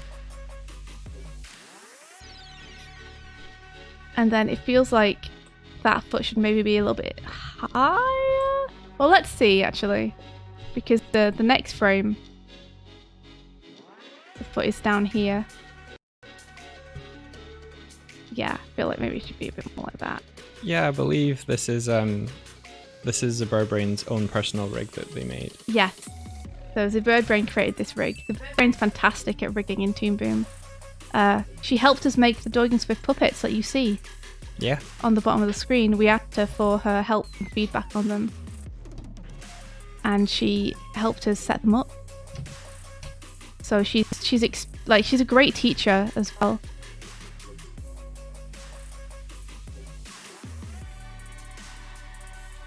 Is leg more here? So because the leg is starting to raise in the previous frame, you could follow that movement through a little bit more. And I so want to see this leg like stretch out and like really have some cool perspective going on there. You know? Yeah.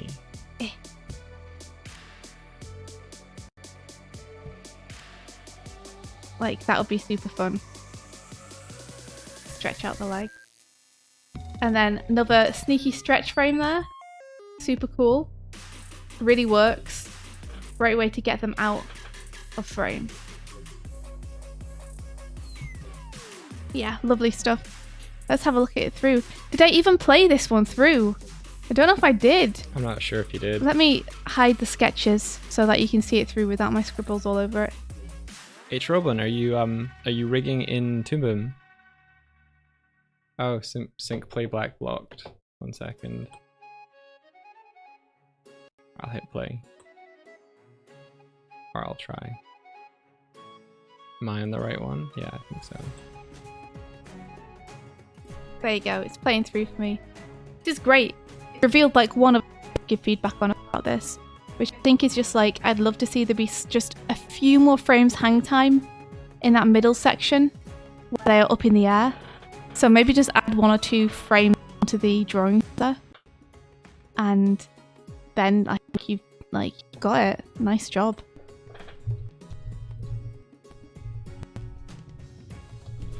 And then, like, I don't know if you guys will be able to see it with the notes properly because it doesn't seem to be playing on Mike's right rate. Okay, let's flip it up. Can you try out the NDI thing? Let's share it there. Oh, you want to do it right now, midstream? Yeah. Are you sure? We've never used NDI before. I know. Like, is it not better just to continue going through them with something we know works and then troubleshoot? You can do. It just feels Technical like stuff it's not off-stream. working. Well, I mean, it is working. It's just not working on playback, right? Yeah. But the people can see me drawing on the frames, right? Yeah, I believe so. Okay. Heck yeah. So let's have a look at the next one. Like, awesome job, the bird brain. Fantastic work, as usual. Let's see. No one has ever done learning. That's a true fact. You've skipped Andre's one. Oh, thank you. It's because it's in between the two. Yeah. There we are, Andre. Hey, nice grids. Let's have a look. Oh, nice. We get like a kind of side flip here. Let's have a look at this. Nice. I feel like this is kind of a raccoon man.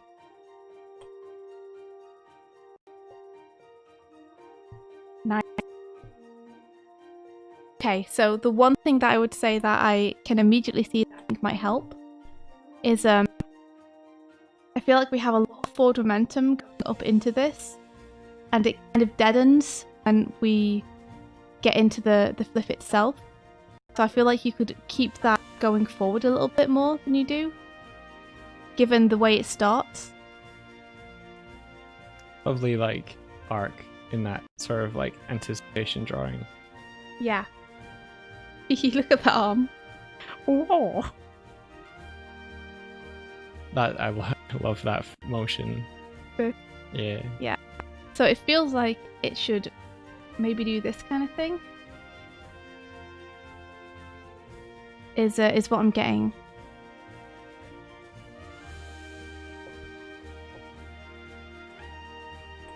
And instead we're landing almost exactly where we jump. I think is one of the things I'm feeling about it. So be careful not to lose momentum. Yeah, if you have such a... Because it feels like there's a lot of motion at the beginning, forward momentum. Yeah. But they're sort of like putting that fast into that curve up. So I'm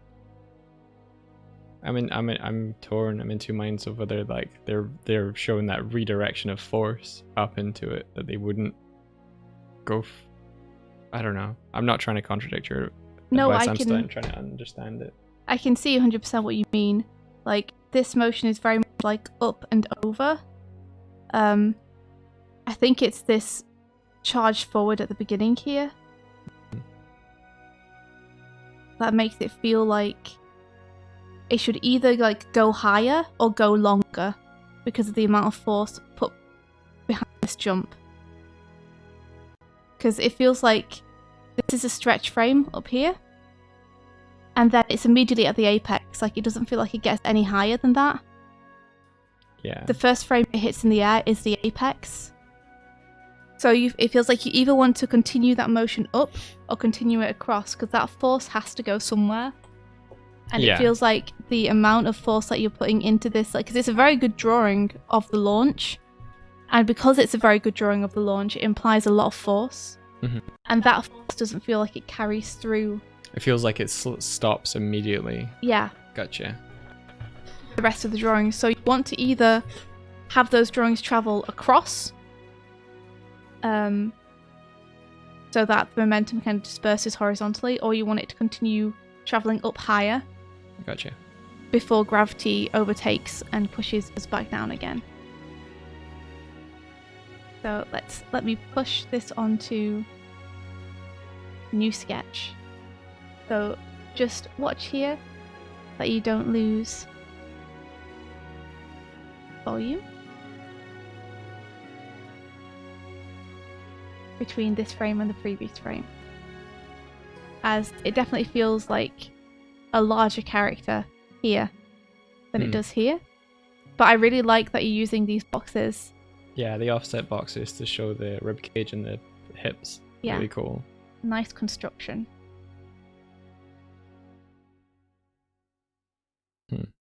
Thanks for coming by, Rabbit, and also Poor Crabs. Thanks for taking part. Yeah. Rest well.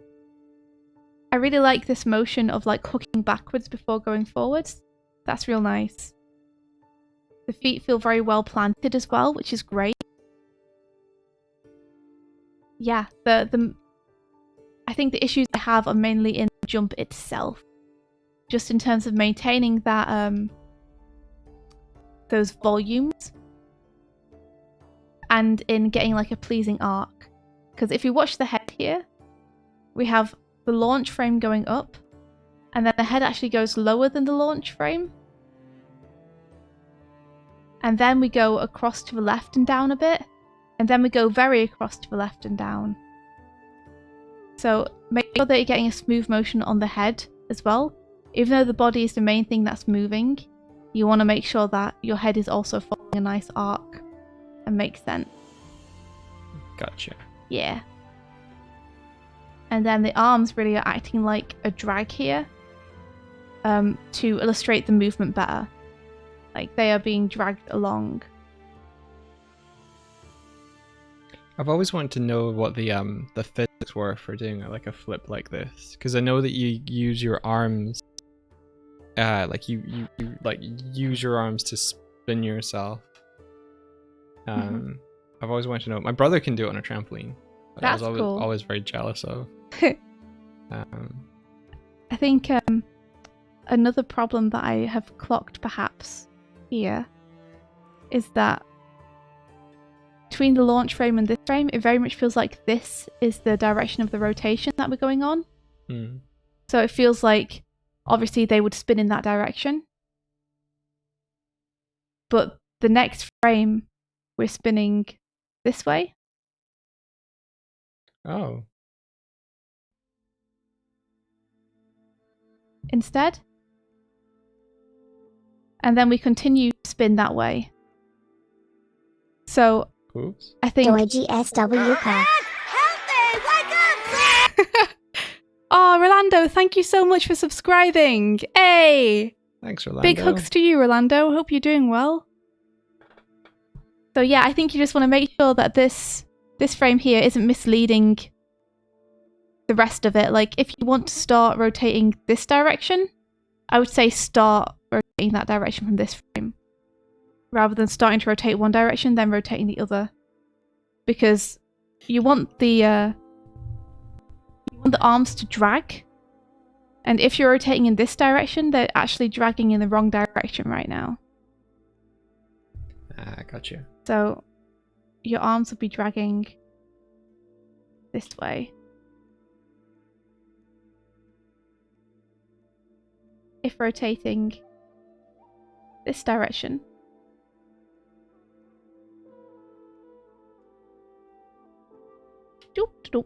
drag arms this way. And then I think I'll just add a note here to say need consistency in rotation direction.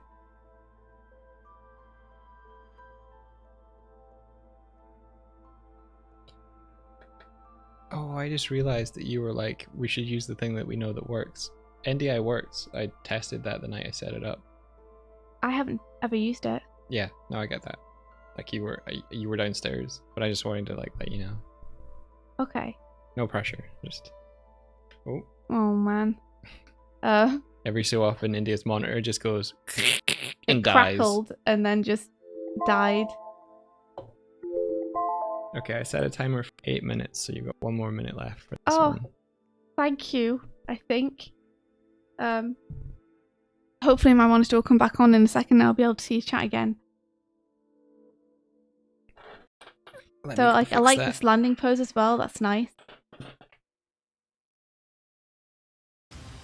I think if you're gonna, yeah, and that leg kicks out, I think that's nice. I think that's nice. I was gonna say maybe you could start the weight shifting over a little bit earlier, and you could, but I don't think it's necessary. Like, I think this already worked pretty well. So I'll say you could start shifting the weight. There it goes again.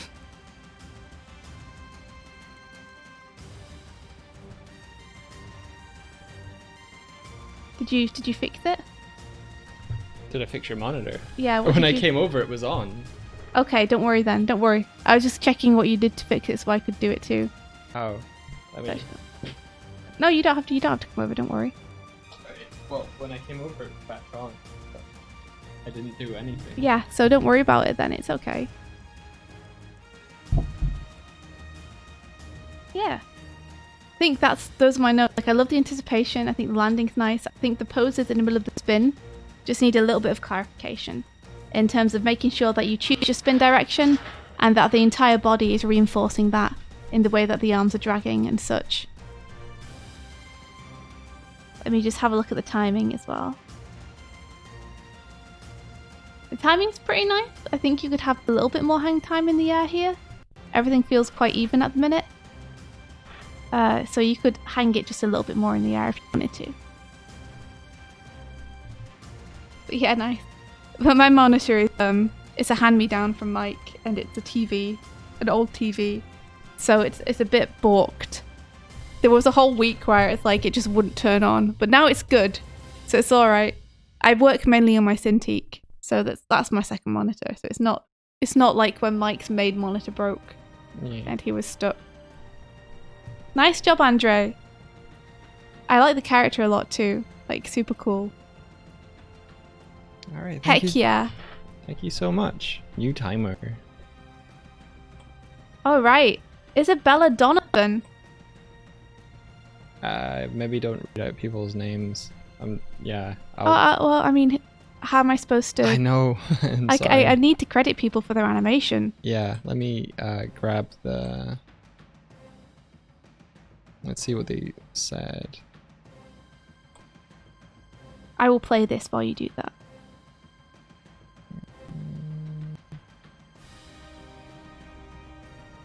Let me check that this is 12 frames, because it looks like it might be slightly fewer. 1, 2, 3, 4, 5, 6, 7, 8. Yeah, 9, unfortunately 10, I can't 12. tell. You can't tell what the name is? Yeah, the spreadsheet just gives me a Google link. So maybe I can do it by process of elimination. Do you not have their Twitter handles or anything? What I'm saying is I can't link the file to the submission of the name that they've requested that we use, or their Twitter handle, because it's not in the file name. All the file name says is Animorning backflip. Okay. I mean...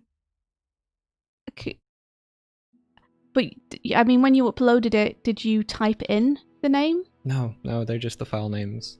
So the people have named the file names. Let me just clarify. The file name is probably that they submitted just Animorning backflip. So where did the name come from? Google adds their name to the file, like when they use the form. So, okay, so can you stop that from happening? No. How come? Because I don't set that up. How does Google rename the file? I think it just does it in the process of submitting it through the form. But what I'm looking at Right. now is a spreadsheet of, like, I'll show people in the stream. What I'm looking at is. Are you sure you want to show people in the stream if it has everyone's... It doesn't show them. So this is what the name. This is the names that we requested people send us, and this is their Twitter handles, and then it just gives me a Google link to what their file they submitted is. Uh-huh. So I don't know which one of those is Animorning Flip with their name. So I'm gonna have to rejig the system, I think. Yeah. Like, if there's anything else you can add to the form where it's like, you can ask people what they'd like to be credited as or something. Yeah, I did ask that, but I can't tell you which one of those. I mean, if it could is. do it in a way where it exposes the information to you alongside the cells of whose submission it is, Yeah. then that would be good, is what I'm thinking. Like, it would be good to add the handles to the file names, but at the same time, if Google is going to auto add people's real names to the file names as well anyway, then they're still going to appear on stream. If someone's saying that they uploaded the clip to Twitter, shall I link it? Yeah, please do, and then we can see what their Twitter handle is. Thank you. Okay, so looking through this, I think the main thing I can see with this is your poses are real nice. So good job. Heck yeah. I think it's just the timing is the thing that I'm feeling. Is I feel like it would be nice to have slower slows and faster fasts with this. So in terms of spacing, I think you might be able to actually lose a couple of drawings here. So this is Peach Dust. Peach Dust. Yeah. Nice. I know Peach Dust. Let's see. So we have this nice anticipation here. I like this anticipation a lot. And I think you could, you know what? Maybe spend one more frame on an extreme of this. So maybe like really get that chest down. And that head down. And that pelvis down. Maybe spend one more frame here. Or one more drawing is what I mean, rather than frame. Because you would potentially hold it for 2 or 3. So it would be a extreme. Which just means it would be slightly past your key pose. And then we have this nice stretch frame. And be sure that your feet are staying kind of where the feet were. Like, the force is coming from pushing off with the toes. So you want to make sure that your foot relation relates to where the feet were in the previous frame. Track feet. Track your feet!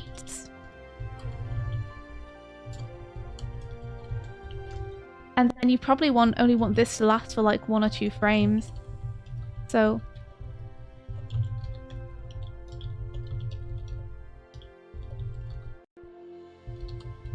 you probably only want this drawing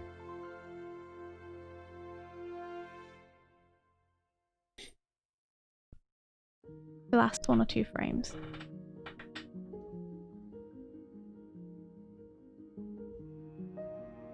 To get that real feeling of a kick-off, you know? A real stretch. And then we're into this. I think you could go straight into this. So let me make a note on this frame. You could remove this frame.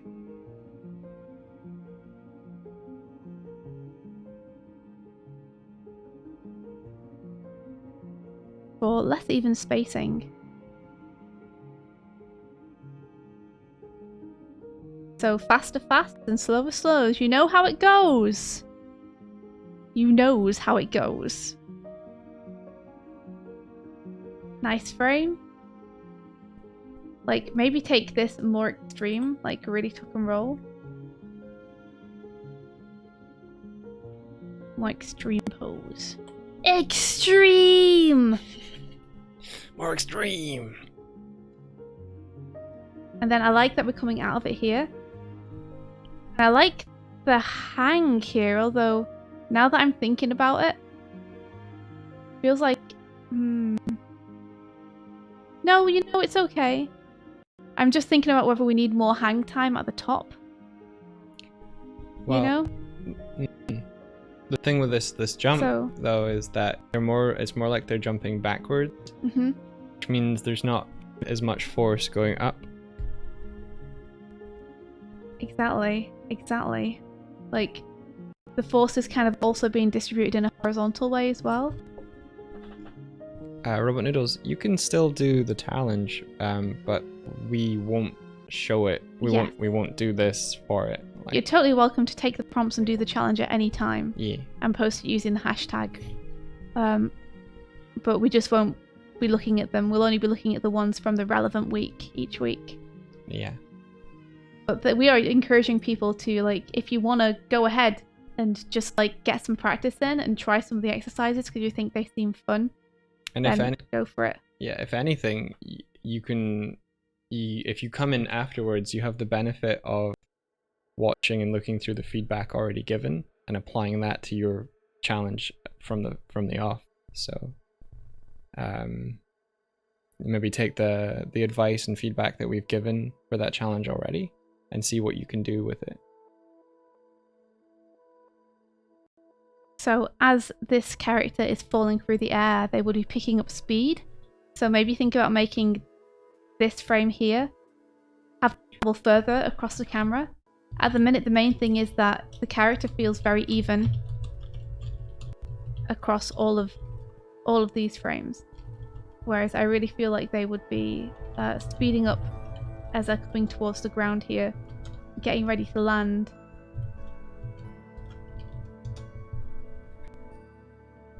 So getting ready to land here.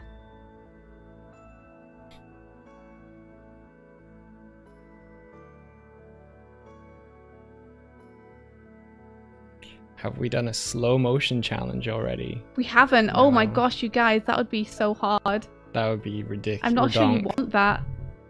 Help me! Wake up! Shut up, Tails! Oh, Coffee Doodles! Thank you for gifting a sub to Robot Noodles. Oh, thank you so much. I'm prompted from Palbro letting me know that like gift subs and things like that can actually be tracked within Streamlabs. We have a scope to make new alerts for gift subs and for like 10 subs at once and stuff. We do? Yeah. Oh, well, we're gonna do that then. That sounds good. Let's do that. So I think you could go straight into a squash frame here.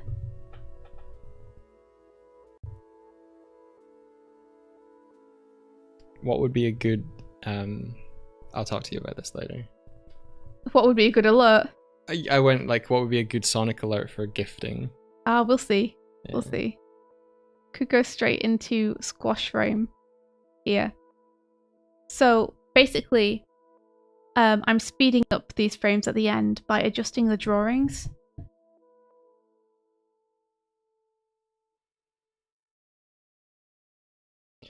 Because I feel like the spacing on this arc is just a bit even overall.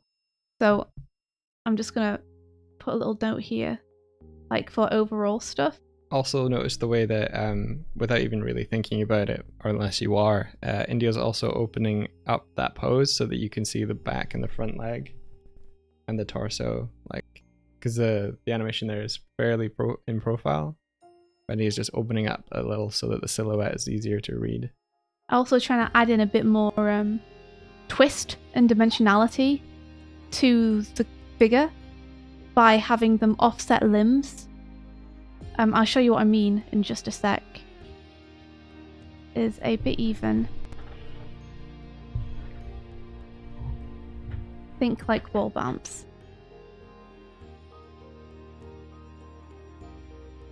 Which I'm sure you guys have heard this before. But it's good. It's good and important. So, you know, you'd think about taking off and then hanging and then hitting the ground. So in terms of drawing characters that are sideways, if you're drawing a character falling, you can draw them like this. I'm falling! Ah! You know? Or you can draw them from the side but gives them some twist. Where they're like, I'm falling! Ah.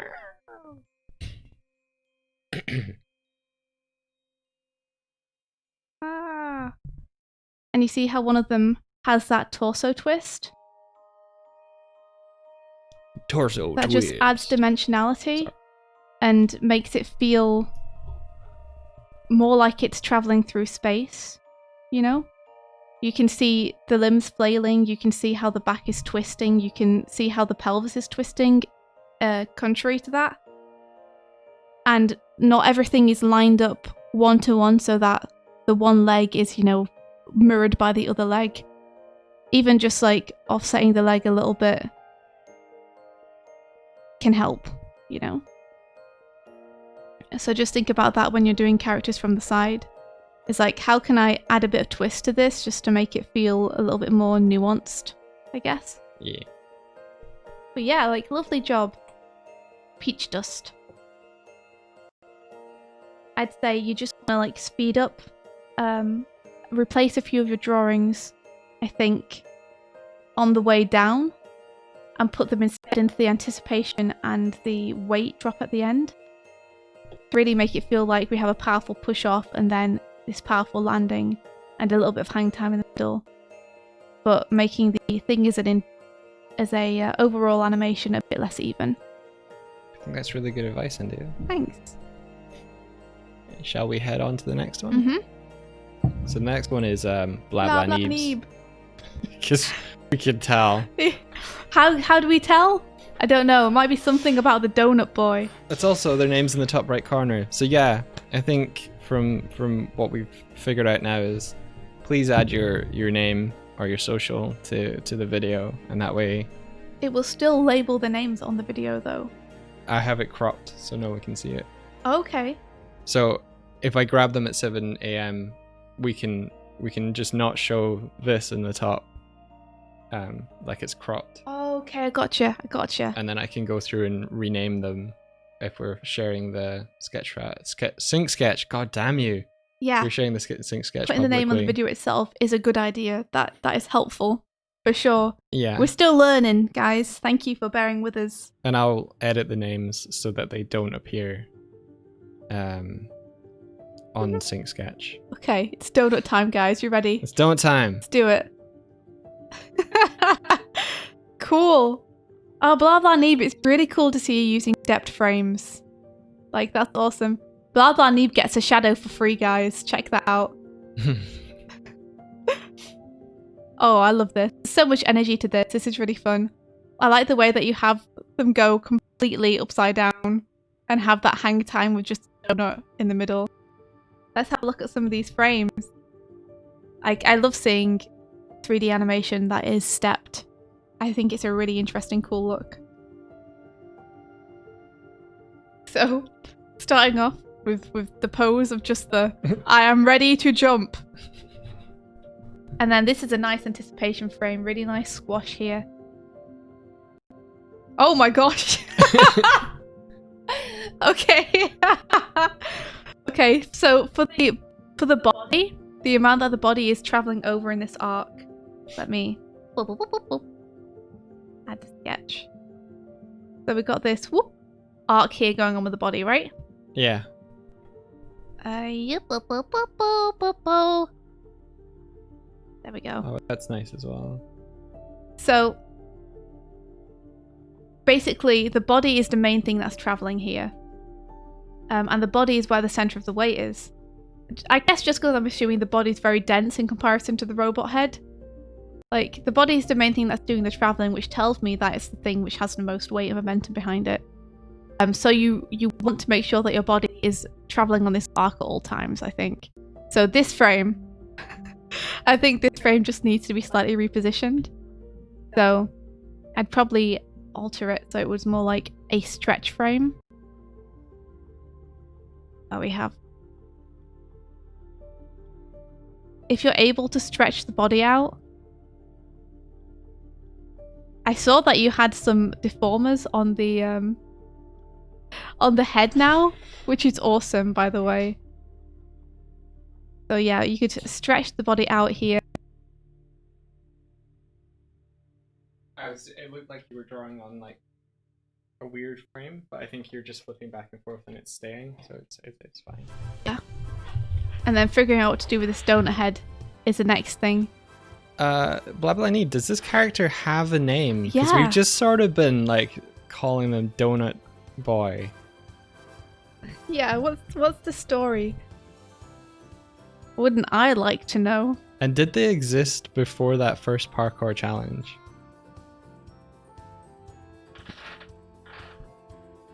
So let me just keep body on same arc.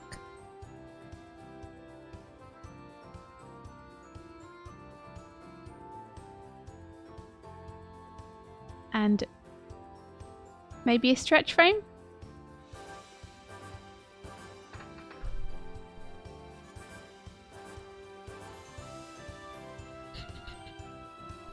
What is Donut Boy motivation in life? To be donut. Wouldn't we like to know?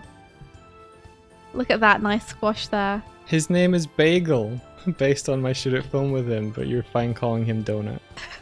I'm gonna call him Bagel now, because now I know the true name. I also know the true gender. His name is Bagel. His name is Bagel. So nice squash here. I think that rather than have it just squash for one frame in the middle here, you ease into this a little bit. In terms of the 2 frames to the side of it. Also, we really appreciate the stretch and squash and stretch on the donut now. Yeah, this is cool.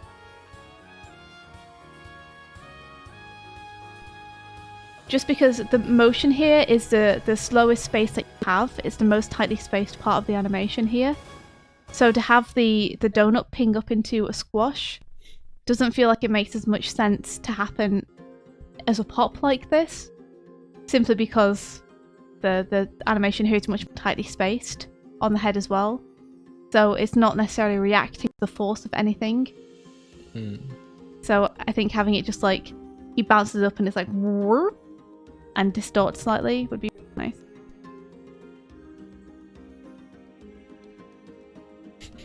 There's a donut bagel emote. Nice. Okay. And then here, it's tough. It's tough because you kind of need to rotate his head a little bit in order to get down to this. Because we kind of need some overlap happening here on the body for it to get into this position smoothly. Because at the minute it feels like it's rotating around the head, but the body is that's controlling the movement. So if you want the body to land here in the next frame, then you kind of need it to be on its way to that destination here. Whereas here it feels like if we were to continue this motion, it would end up more like here than anywhere else. So if you want it to land here, then I think you need something more like this. Am I ready to land? At this point, Bagel has been the most recurring character in all of the challenges. Yeah, I love it.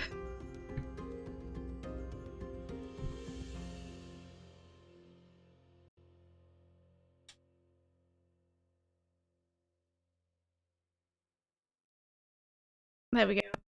That kind of thing is what I think you want. That'll make it feel a little bit smoother. And then, as well, remember with the twinning, here, I can see it on the legs and the hands are both twinned, which is great. I think when it goes over, I really like these symmetrical poses you have, because they make complete sense. I think you can break away from it a little bit when you land, though. Just by having some overlap. Maybe have this arm come back and break the silhouette a little bit.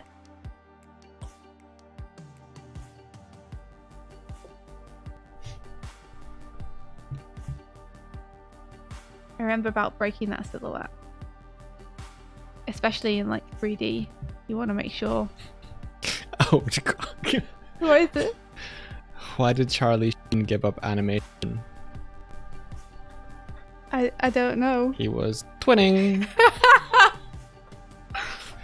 I'm by twinning. Twinning here, twinning there, twinning everywhere. Yeah, so I think this is the main frame that I think is throwing off the motion a little bit. Let me see. How many exposed do you have? 1, 2. Okay, so that's on ones. 1, 1, 2, 1, 2, 3, 1, 2, 1. Okay. I think you could have a few more of these on 2s and 3s, especially at the top.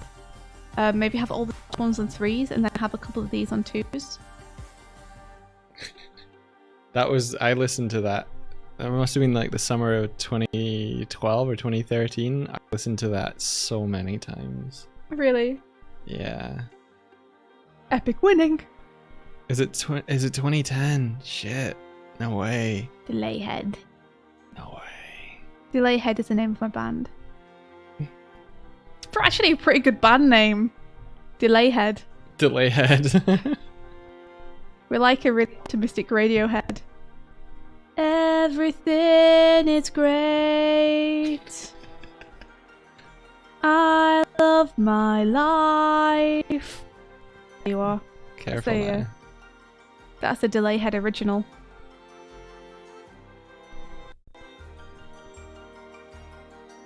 So yeah, I think overall it feels a little bit fast. I love the springiness of it though. I think actually like, having another anticipation frame would really help, an extreme anticipation. So what you could do is you could take away this first frame and just start on the anticipation if you don't have enough frames to do it.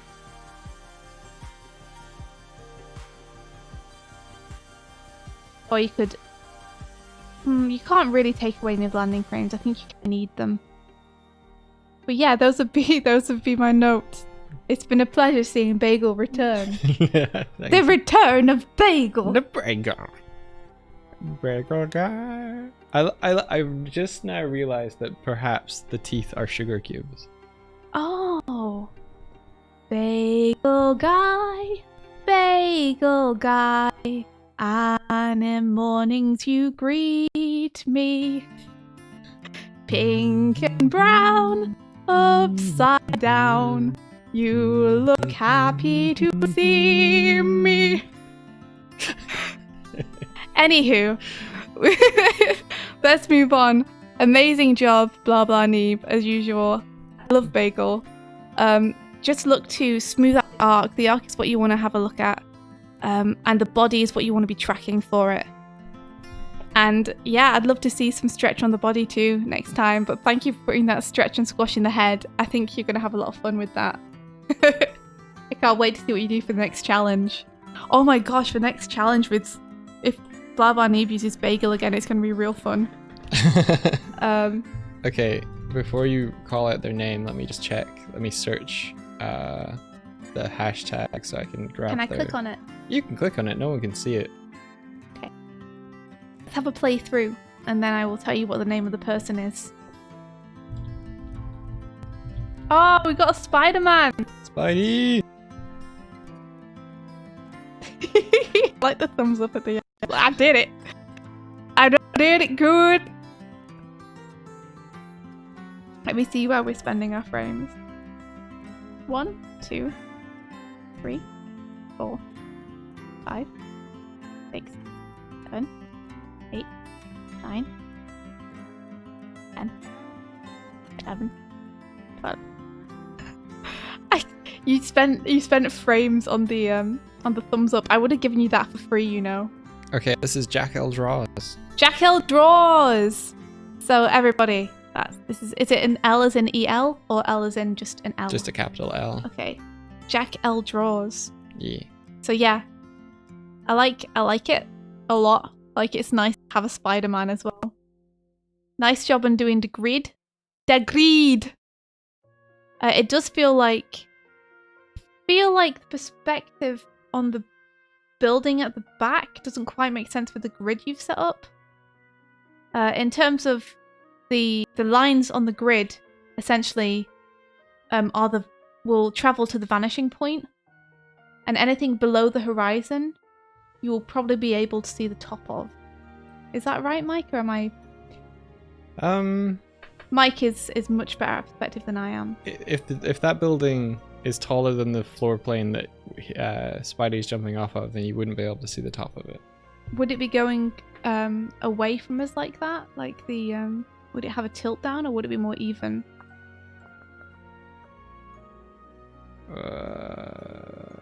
That's a good question. It might be more even. There's something. I'm sorry that I'm not very good at articulating why it is. Like the thing is I with feel like perspective, maybe it'll be more like this. with perspective, lines will recede to the same vantage point if they are perpendicular. Right. So if that building was slightly rotated, then it would have its own vanishing point independent of the grid that's on the floor. I think what we're struggling with a little bit is the fact that the building in the distance also has a horizontal, like it's a square and then it's got another plane, whereas you would probably expect if you're seeing both of those sides and seeing so much of the left side, then the right hand square would also have a vanishing point leading off to some perspective to the right, but because it doesn't, it looks a little bit weird. Interesting. I'm not 100% sure, but it's good to hear your take on it because you're much savvier with this than I am. Yeah, you. So let's see. What could we do? I think, let's see. With this bit, with the thwip, which I like, the next frame, what you could do is you could push the hands forward in perspective here more.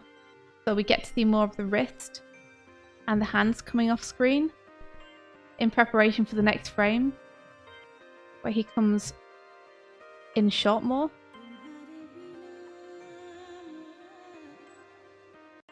There we go. And then you could push them forward even a little bit more and keep them kind of on screen a little bit. That's what I want.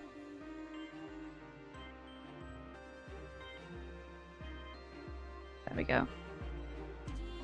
And I feel like, let's see. The swinging already here is a question. Feels more like he's kind of taking off there, doesn't it? Oh, I think that was the time for the last one. So I think you could push, yeah, maybe push the arms down and forward instead. It feels like this might be what's known as a web zip, which is where Spidey will shoot out a web and then literally pull himself toward it. Right. So how does that? It's just because you said swing. I'm not sure he's swinging. Yeah. So tell me more about this web zip and how it would work mechanically, so I can draw it. Oh. If that's what you're saying he's doing, then what is that? Can you play it through? Because I haven't seen this. Oh, haven't you? Well, do you want to take control and play it through? Sure. Give me 1 sec. Okay, go for it. Do I just drag this? Nope, that's drawing. Do I drag this? Okay, got it now. It's a little slow to respond for me. Yeah, so I think what's happening is using the tension on the line, he's like pulling it and then jumping so that the momentum takes him forward, but he's like backflipping. But it's not like he's jumping and then swinging on the tension of the rope. He's kind of like, and then after that he's letting go of it, and you can see that the web is gone loosh on one of those frames. So you're saying on this frame he should be pulling it back. Yeah, I think so. Okay, cool. In that case, let me just erase this. Do you wonder if Spidey has ever done a webinar before? Now I do. You want to see the tension when he pulls it. So make sure that on this frame we get the web going tight. Yeah. So we can see the, oh my gosh. I hate that I keep doing the drawing on the wrong frame. There we are. So we can see the tension. So show tension on web.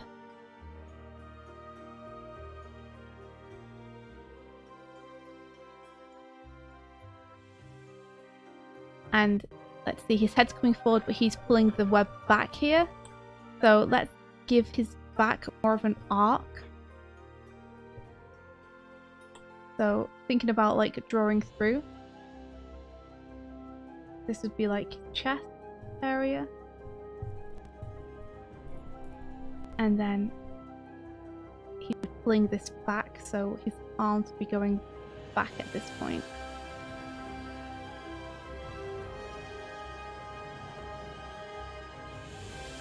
So you might want to have something like a little bit more like this, where his, whoops, oh man, there we are, where his shoulders are pushing back.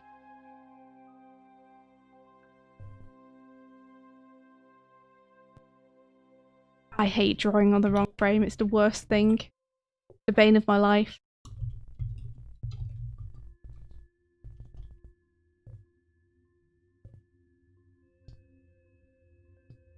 So you guys know Spider-Verse? You guys all seen Spider-Verse, right? Yeah, I've seen it. I'm talking about people in chat. I've already told you this.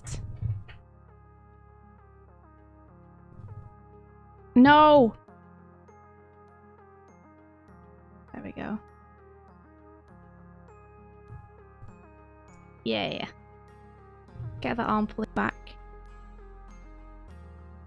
So, if you've seen it, you'll notice some great music in it too. And one of the songs that I've been listening to lately to like motivate myself while I'm working is Elevate. You know, gotta go hard, gotta go hard. I ain't got time to waste, I ain't got time. Yes. Well, I was listening to it on YouTube, as I usually do. And I scrolled down and the first comment was, I got an elephant! And now I can't listen to the song or sing it without being like, I ain't got time to waste, I ain't got time, gotta go hard, gotta go high, I got an elephant! Nice. They want to fight, I'm just gonna let them hate, I gotta go hard, I got an elephant! Awesome. It cracks me up every time. You have the art book. Oh, so good. I think we have the art book, don't we? Yeah, Declan gave it to us for Last Christmas. Yeah. He gave us the art book, and the very next day we looked through it page by page. All together. Yeah, we did all sit together and look at it. We were like, this is rad. So good. We watched it again recently. Actually, like our friend Paper Bag sent the Blu-ray for my birthday, I think. Yeah. So we got to watch it recently. So these are really nice frames. I think the thing that I would say at the minute is that the spacing again feels a little bit even. So looking at this nice arc we have going on here. Let me just adjust the hold so it's add to sketch. We got here. We got here. We got here. We got here. So you see how all these feel quite even? What you actually probably want more is this kind of thing. Make spacing less even.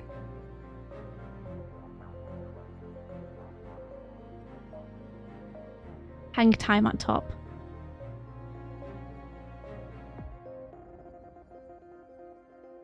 Even is no one in there. Sneaky extra frame.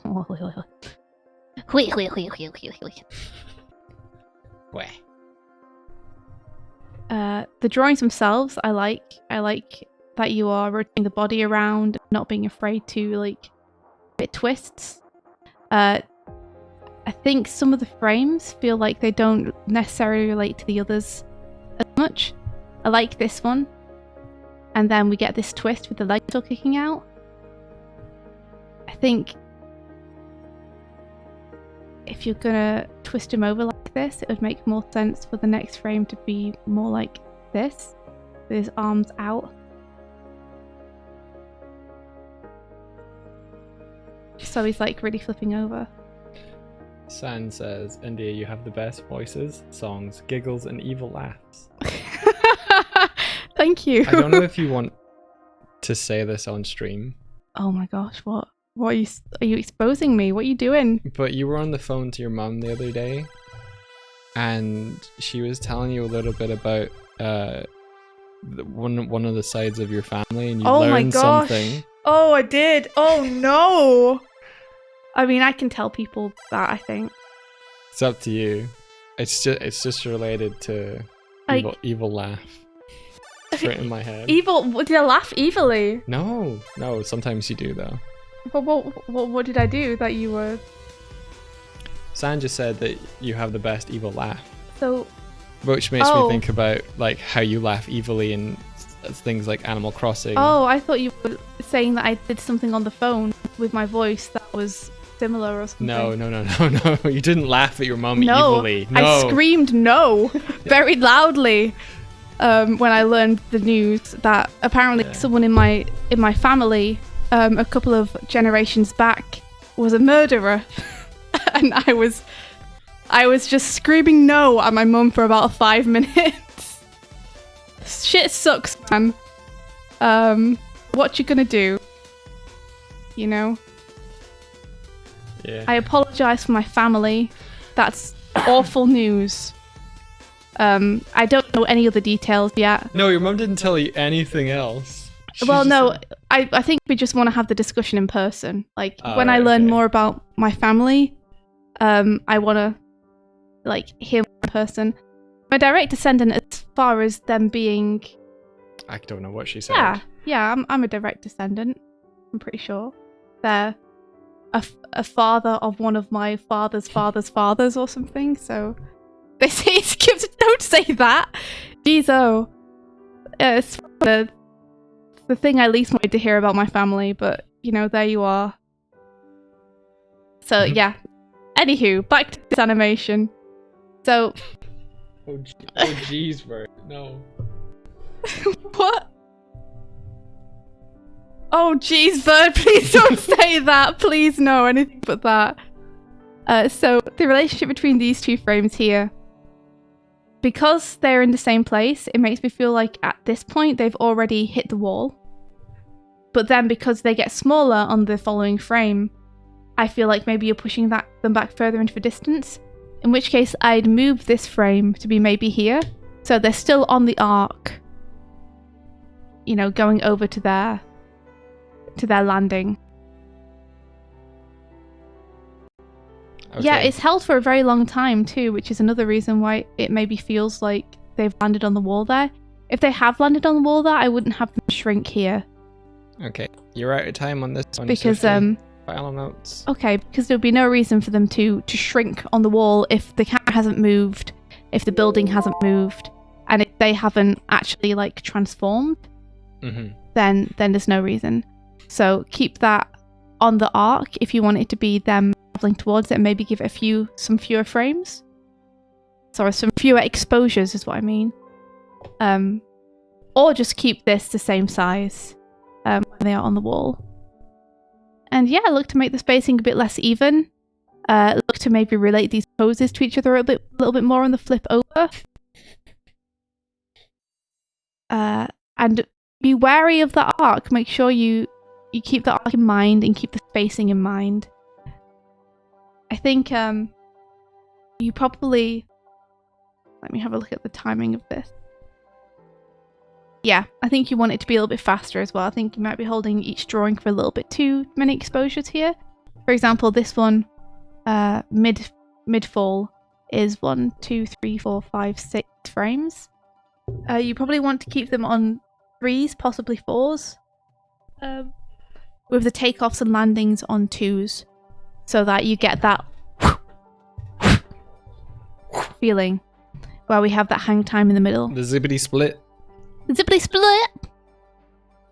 Okay. There was an animation analysis done on the WebZip specifically on YouTube, so recommend giving that a shot. Seeing. Oh, nice. One of the cool things about it is that the intro and outro of that move can be like from a bunch of different states that Spidey's in. So they have into and out of that web zip examples. Is it just Spider-Man for the PS4 is such a good game. Spider-Man.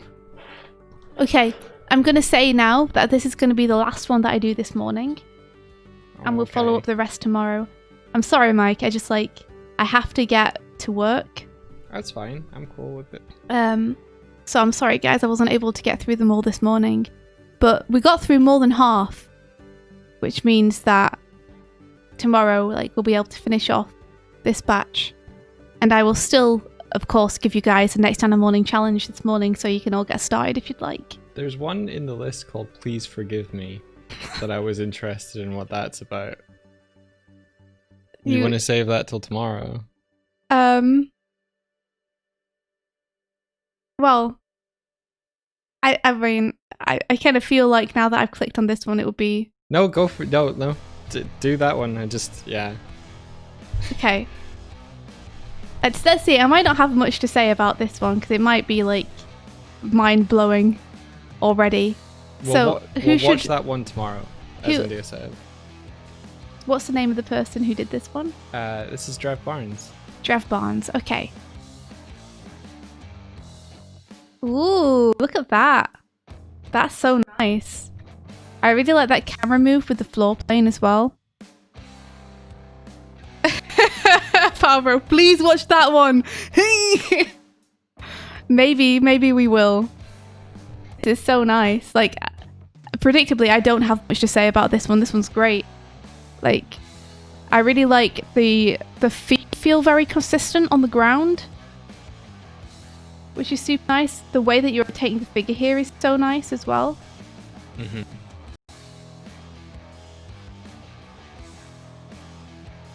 Yeah, that's real nice. I'd say with this end bit here, one of the things I'm feeling is that I think the hand snaps out too fast. And I think that's okay for the point, because the point's meant to be super snappy. And I like how you've got a hard accent on that too. That's super nice. I think you could give this hand maybe a bit of a blur before it pings back.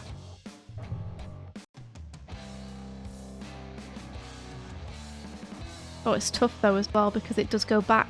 The shoulder goes back as well, so that's real rough to get spacing wise, because I really like that it goes back like that with the shoulder, though we'd have to find a way of keeping the shoulder in too, so that it's very clear that the shoulder's rotating back. So maybe something like that. So nice. I love this. This is lovely. You can really feel the construction of the character. And I adore things where you get into cool poses like this, where the super foreshortening.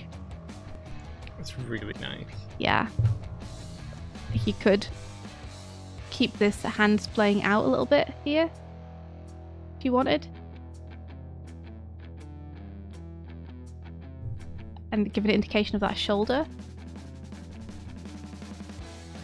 Oh. There we go. Trev says, "Thank you. That was my problem frame." Yeah, it's tough. Yeah, I mean, it works as it is already.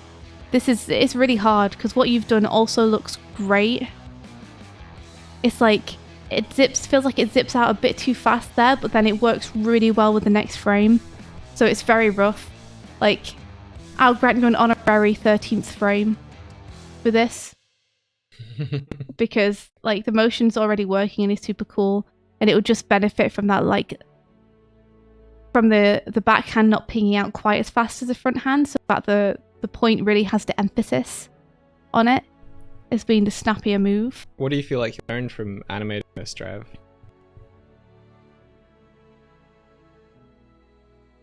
You feel like you can take forward, or where was just the struggle? checking the arc here.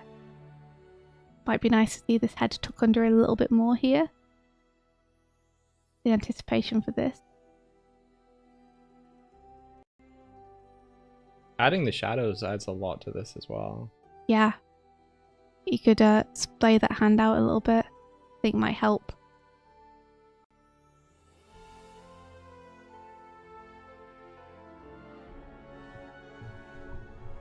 Let's see. So I like this smear frame you're using. I think it might help to show a little bit of the like connect to where the elbow would be in the smear itself.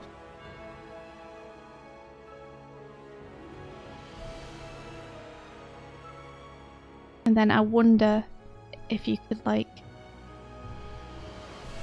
could bring the shoulder over a bit less there. So that does more of a feeling of like progression to that little bit. Let me see.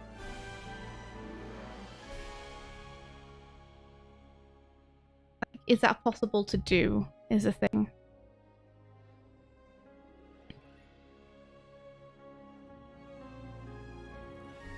Like looking at where the foot is, you could keep the foot placed here as that comes over.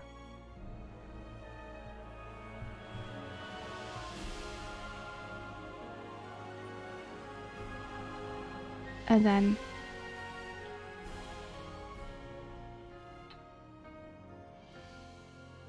yeah, really swing that out there. Like this is just a suggestion. Is basically to get that shoulder so that the hand plants on this frame here.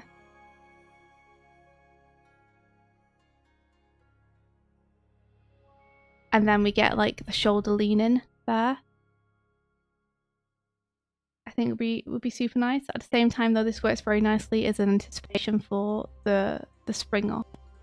I love the way that sort of torso pushes into that sort of like curve from concave to convex. Yeah. It's real nice. Yeah, like feel free to push this foot closer to the camera as well. Really get that foreshortening going on.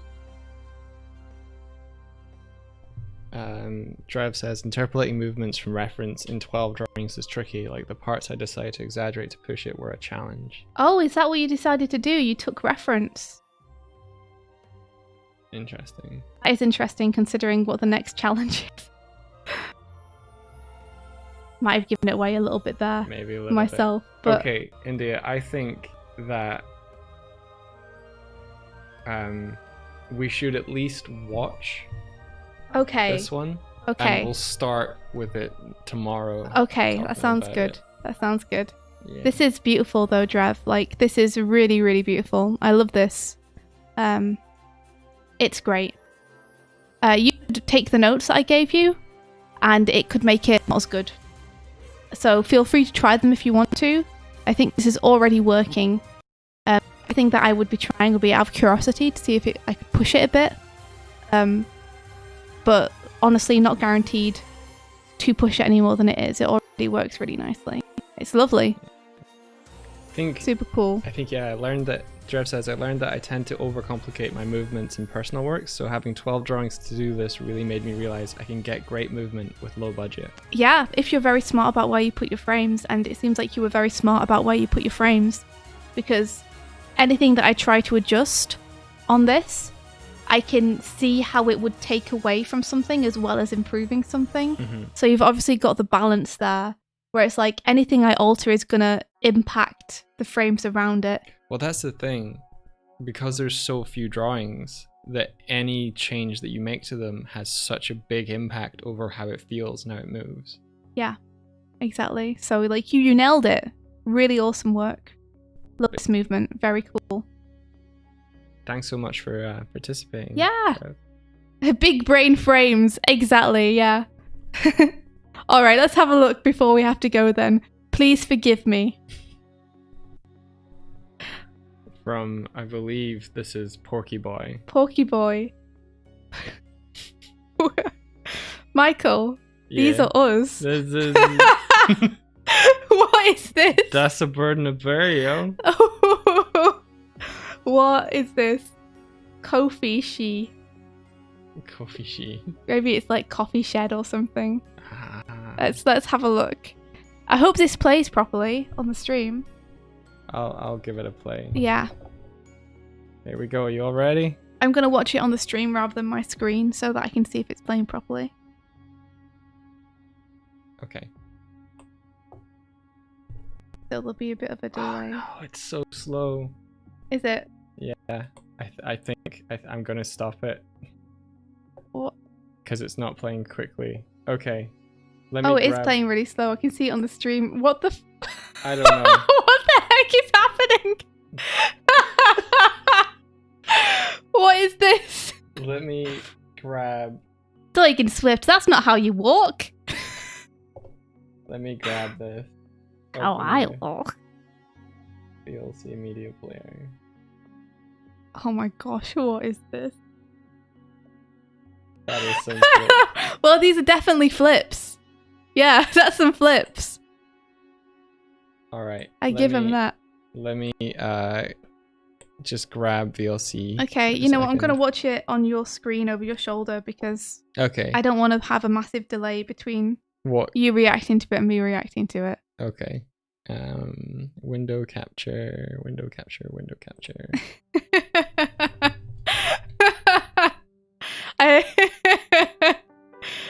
This is wonderful. Porky boy, this is wonderful. Okay. You have it up. I want to see it. I'm bringing it up now. Okay. Okay. Oh, that's a black screen. Is that gonna... It's not gonna... Okay. What? It's just black screen. It's not showing me it. So Why? I don't know. Why? You could try opening it with QuickTime instead. I could. I'll just do a screen share instead.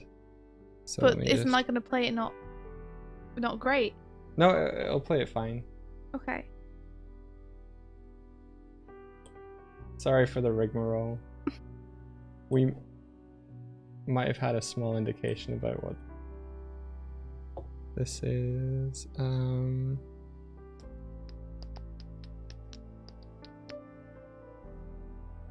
Okay, add display capture. Okay. No. That's not what... No. Sure you don't want to just try opening it in QuickTime? Yeah, I'm sure. Alrighty.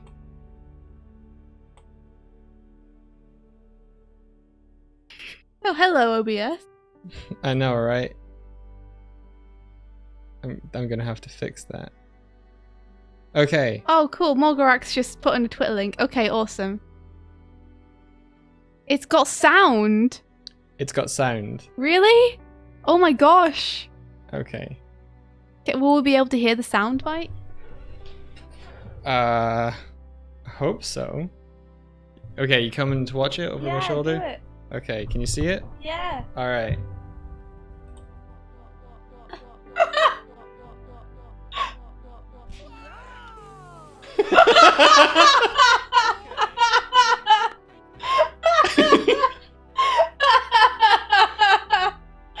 Oh my gosh, that's so cool. There's even a thing at the end. 10 drawings used.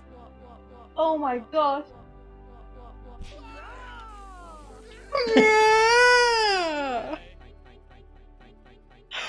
Oh my god. That is amazing. Oh my gosh, that's so good. Porky boy! That's so good. Oh my gosh. Goodness gracious. What the ah. Look at these drawings. They're wonderful. 10 drawings used. That is impressive. What a flip. Oh my gosh, look at these drawings. Are amazing. I love us just face slamming the counter. Oh my gosh. I mean, to be fair, Porky Boy did squash and stretch the existing drawings, That's true. which, if you were doing traditional animation, they would count as new drawings. That's true. But the flips themselves were definitely under 12 frames for the flips. That's incredible. Wow, look at these poses. They're wonderful. This is so good. This is so good. I love this to pieces. Look at us. We're glorious. I'm gonna have to go and listen to the actual audio. I mean, we just heard it, didn't we? I heard it a little bit. So good. Yo, this is dope as shit. And this is 100% how I consume my coffee as well. I'll be doing this immediately after the stream ends. I hope you all realise that I will be going to my coffee spigot and just emptying the hot contents into my face. Yeah, shout out to Pokeboy for this. So Oh my good. gosh, look at this Drive poster in the background too. And those face cakes. Pokeboy, this is wonderful. Thank you so much. You really took the challenge above and beyond. You really flipped the script, as it were. Very cool. I'm really happy that we saw that before the end of the stream. Yeah. Me too. Hell yeah. Oh, Elaine's gonna stream. Oh my gosh, go do it, Elaine. Do it now and we'll raid you. Yeah. Okay. So you need to tell people what the next stream challenge is. I'm gonna tell people while you get your stream set up, Elaine. So do it fast. Okay, so the stream challenge this week is actually pretty much what Trev Barnes did this week. So we're looking at using reference, and I think there's a big stigma around using reference in both drawing and animating that is, I think, a big barrier for people trying to learn, because there's a whole lot of judgment from people who aren't animators or artists who think that using reference is, in air quotes, cheating. But there's also a ton of professionals who swear by reference. And, you know, personally, I think reference is a really important, good tool in your belt that people should learn to use. And that will really help you bring realism and life to your animations. I shoot reference for a lot of the stuff I do. Or I ask Mike to pose for me. Yeah, I'm often part of that reference. Mm-hmm. So I'm trying to sort of destigmatize it a bit by getting everyone kind of used to using it. So this week's challenge is to find yourself a short piece of reference, and I'd like you guys to choose the keyframes from that. And to sketch out the keyframes and then do a little bit of in-betweening on it. Again, it should be a short piece of footage because you're going to have around 3 hours to complete it. So maybe look at something around 5 seconds and look at the type of reference that you would be interested in animating. You can choose acting and look at like really nailing those expressions and facial poses. You know, what emotions does a character go through? Which ones would you consider the key poses? And by key poses, I don't mean you're meant to be key posing every second frame. You know, choose the ones you think are most important to the storytelling and use those as your keys. Yeah. Or are you going to look at a Jackie Chan fight scene and like break down what exactly the choreography and movements are? In your submissions as well, please include the reference in maybe like a top corner or something. Oh, that's a great idea. Yeah. So that we can see what you were drawing from. Thank you, Mike. That's a brilliant idea. Yeah, please do include your reference. And if you can, then also please pop the name you'd like to be known by onto your submission. Like physically write it onto your submission so that we can use that to credit you guys. Prayer for Karma, we'll definitely finish the ones we haven't got to yet. We'll do those tomorrow, if that's okay. And yeah, using reference is different to tracing, so that's something that I need to touch on. Just in case anyone here doesn't quite understand what reference is or how to use it. Basically, what you're not doing is you're not putting the footage underneath your canvas and drawing over the top of it. Right. That's not what you're doing. What you are doing is you're looking through the reference and locating the keyframes, and then you're sketching that, bearing in mind the video, and pushing the poses and expressions where necessary. Okay, like, I think you can alter things, you can exaggerate things. The point is to look at the nuances of the movement, look at how things happen, and where the weight of the body is, and then to take that into your art. Not just to draw over the top of something. When you draw over the top, that's a different practice, one that's called rotoscoping, and that's used in all kinds of other stuff. But the thing that happens when people trace over it and use it as keyframes is that your animation ends up looking quite floaty and missing a lot of the weight. And the reason for that is because animation requires exaggeration in order to read properly and to feel good. So, rotoscoping is used for a lot of stuff in animation, but is not generally used for things like character action or acting without being first pushed and altered by the animators. People are asking whether they're allowed to make their own reference. I think you are, but I would say you need to be comfortable with us showing that reference on screen, on stream. Because we want to see what you are drawing from. Yeah. And see if there's anything else that could be gleaned from it, or like...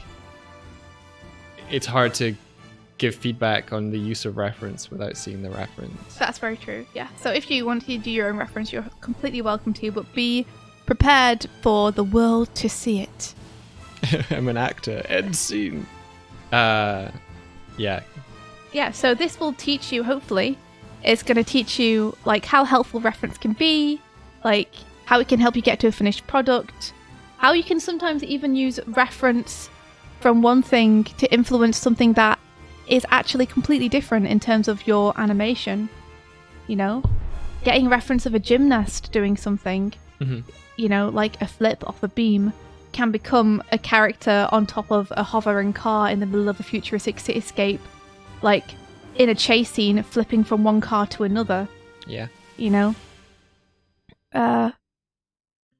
it's great. Reference is fantastic. I encourage you all to be using it both in your just regular drawing practices and in your animation. What would you call this challenge then? Do they all have titles? Well, the last one was 12 drawing flip. Okay, 12 drawing flip. Okay, this one is called... Reference yourself. No, I'm just kidding. You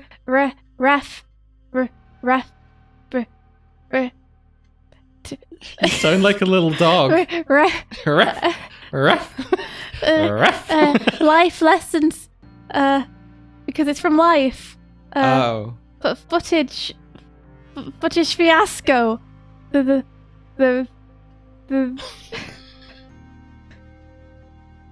I don't know. Okay. We'll put a pin in that. Footage fiasco. Using reference. Using reference makes sense. It sounds just like got it. Thank you so much for that soundbite, India. You're welcome. Keyframing reference. That's pretty good. Keyframing reference is, I think, what we'll go with. That makes sense, Mogorax. Thank you. Cool. All right. We will continue. We'll go back and we will start with this one tomorrow, and then we'll go back and go through the rest of them. Thank you, everybody who submitted as usual. Stellar work, everybody. Really cool to see you guys pushing yourselves and to see all the different work and how differently everyone tackled it. Also, thank you guys for all the grids. I love you. I feel like the grids really helped you guys in placing your characters in the scene. So I hope you enjoyed using them, and I hope you continue to use them. And good luck with the next challenge if you participate in it. Yeah. It's going to be keyframing reference, as coined by Mulgarax. And yeah, let's see if is Elaine. She's up. Yeah, she's up and live. Let's go and raid Elaine. We're gonna go raid Coffee Doodles. If you all don't know Coffee Doodles has taken part in a couple of the challenges. She animated the very cute coffee mug, which actually is an avatar for her streams. She does art and animation on streams. She's lovely and great, and she's our D&D partner and good friend. And I hope you guys really enjoy hanging out with her and supporting her. She's fairly new to Twitch, so go and have a great time in her stream. Yeah, that's a really nice way to say it, India. All right, I'm gonna initiate the raid. Bop. Yeah! Initiated. Congratulations, everyone, and have a great Monday.